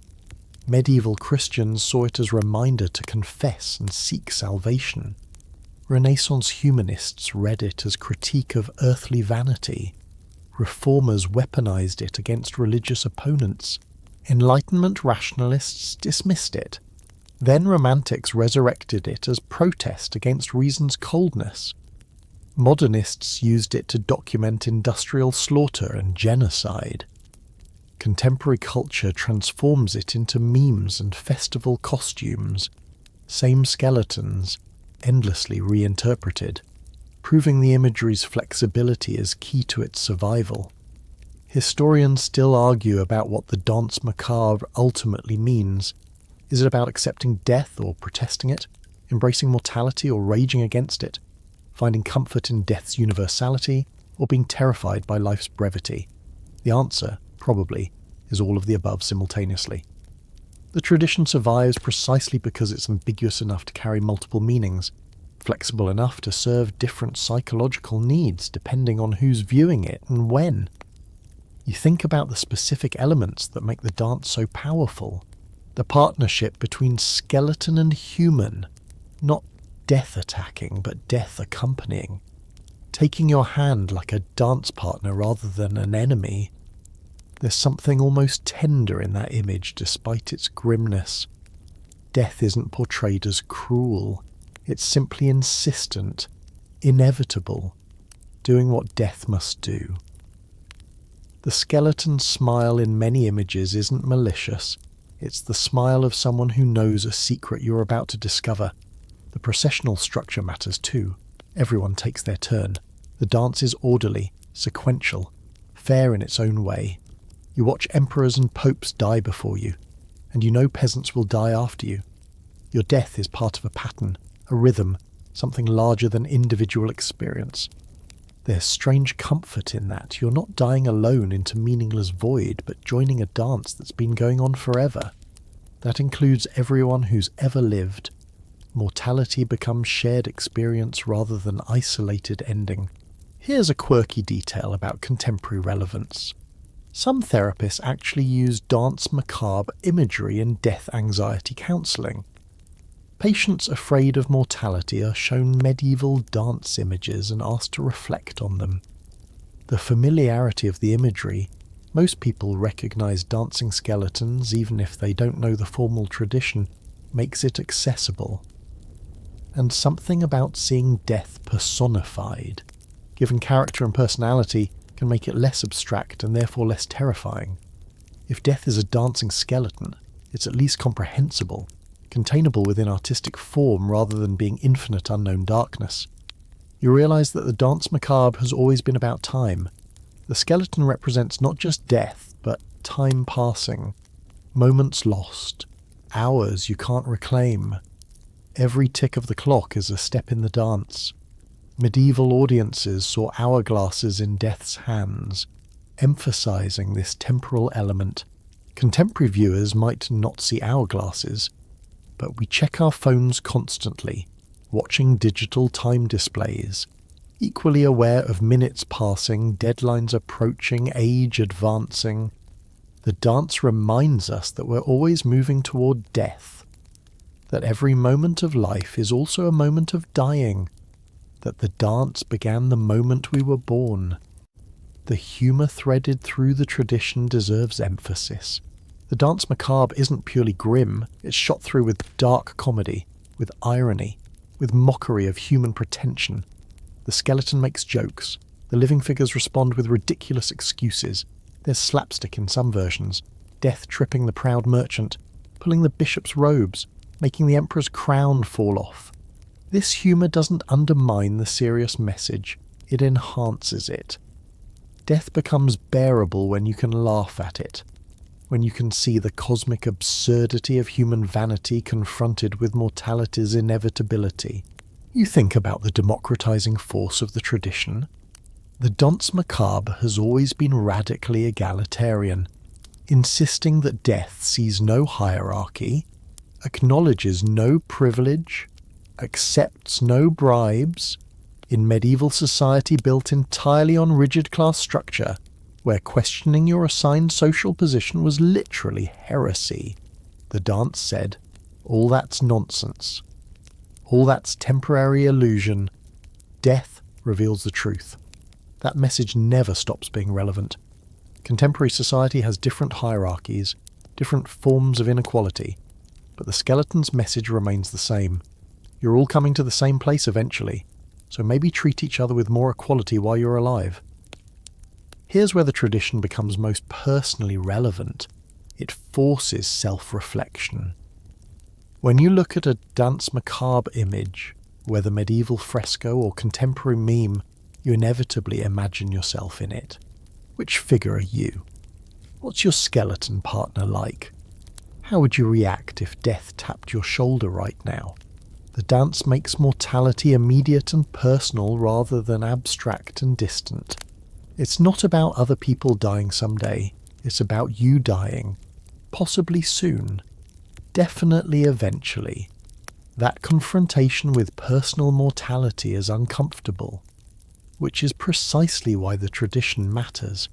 Comfort is forgetting. The dance refuses to let you forget. You notice that every major life transition echoes the Danse Macabre. Graduations, weddings, career changes, all involve leaving one identity and becoming something else, a kind of death and rebirth. The skeleton dances through all these transitions, reminding us that change involves loss, that moving forward means leaving things behind, that life itself is a series of small deaths preparing us for the final one. The dance isn't separate from life, it is life. If you look closely enough to see the skeleton always moving beside you. Contemporary culture's relationship with death is complicated, contradictory.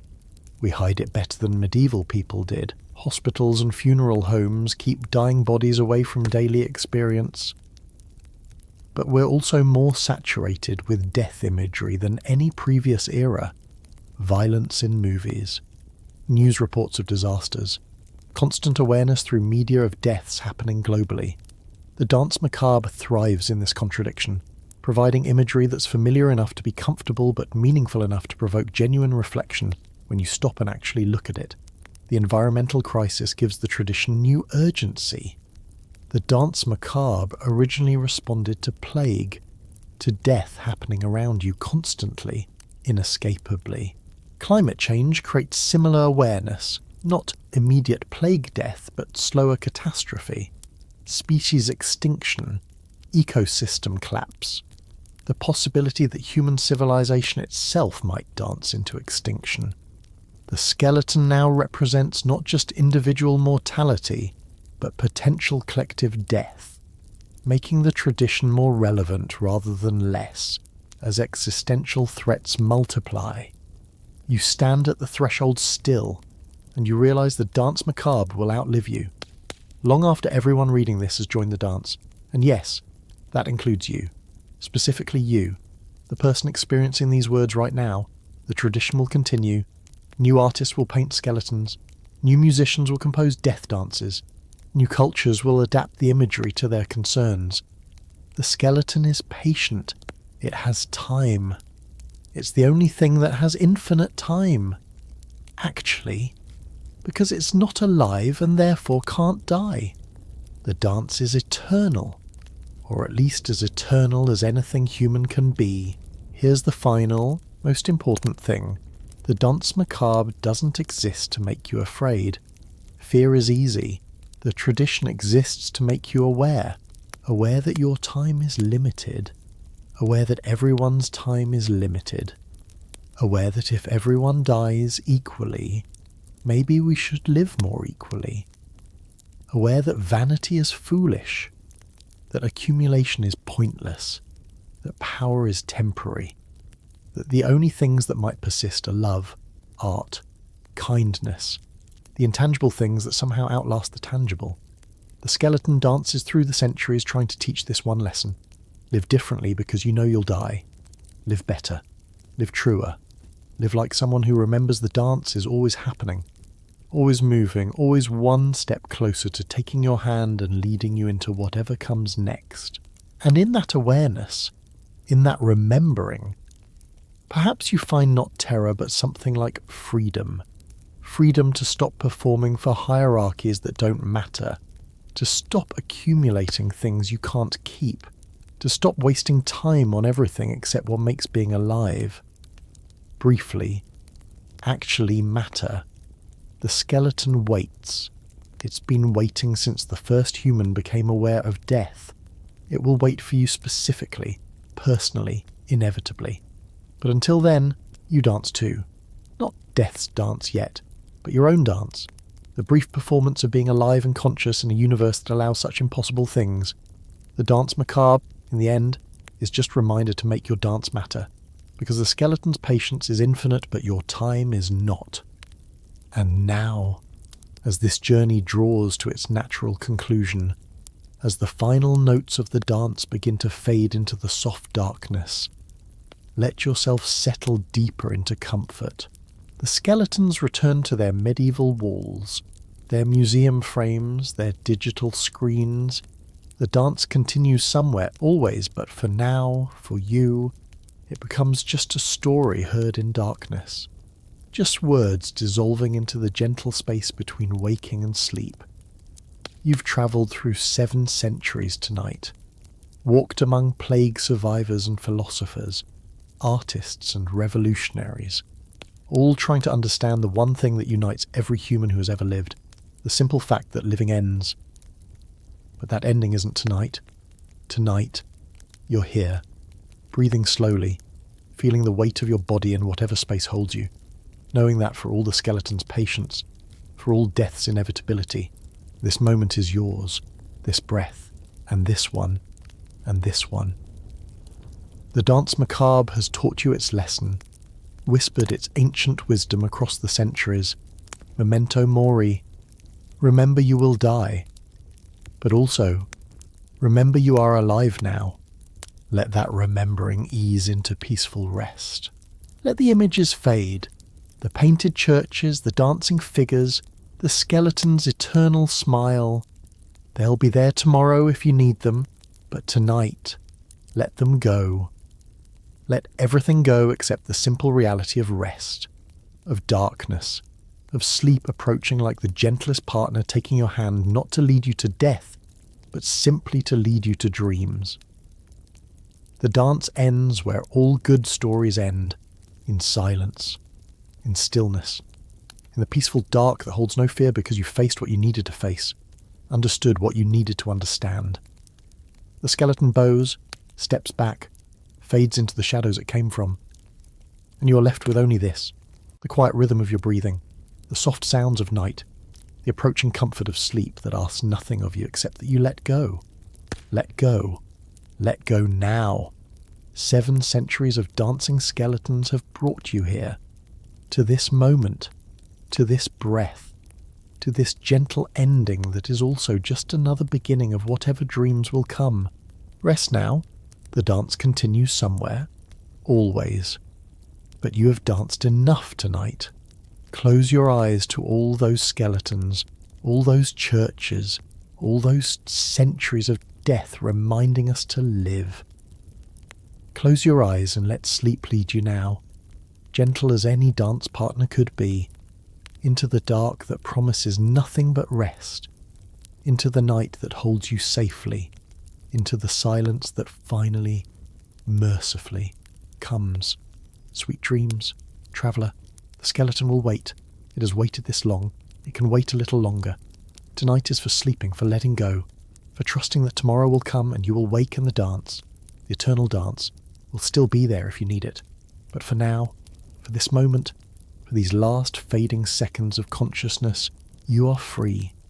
Free to rest, free to sleep, free to simply be, breathing slowly, sinking deeper, letting everything fade into the soft, peaceful dark where stories end and sleep begins.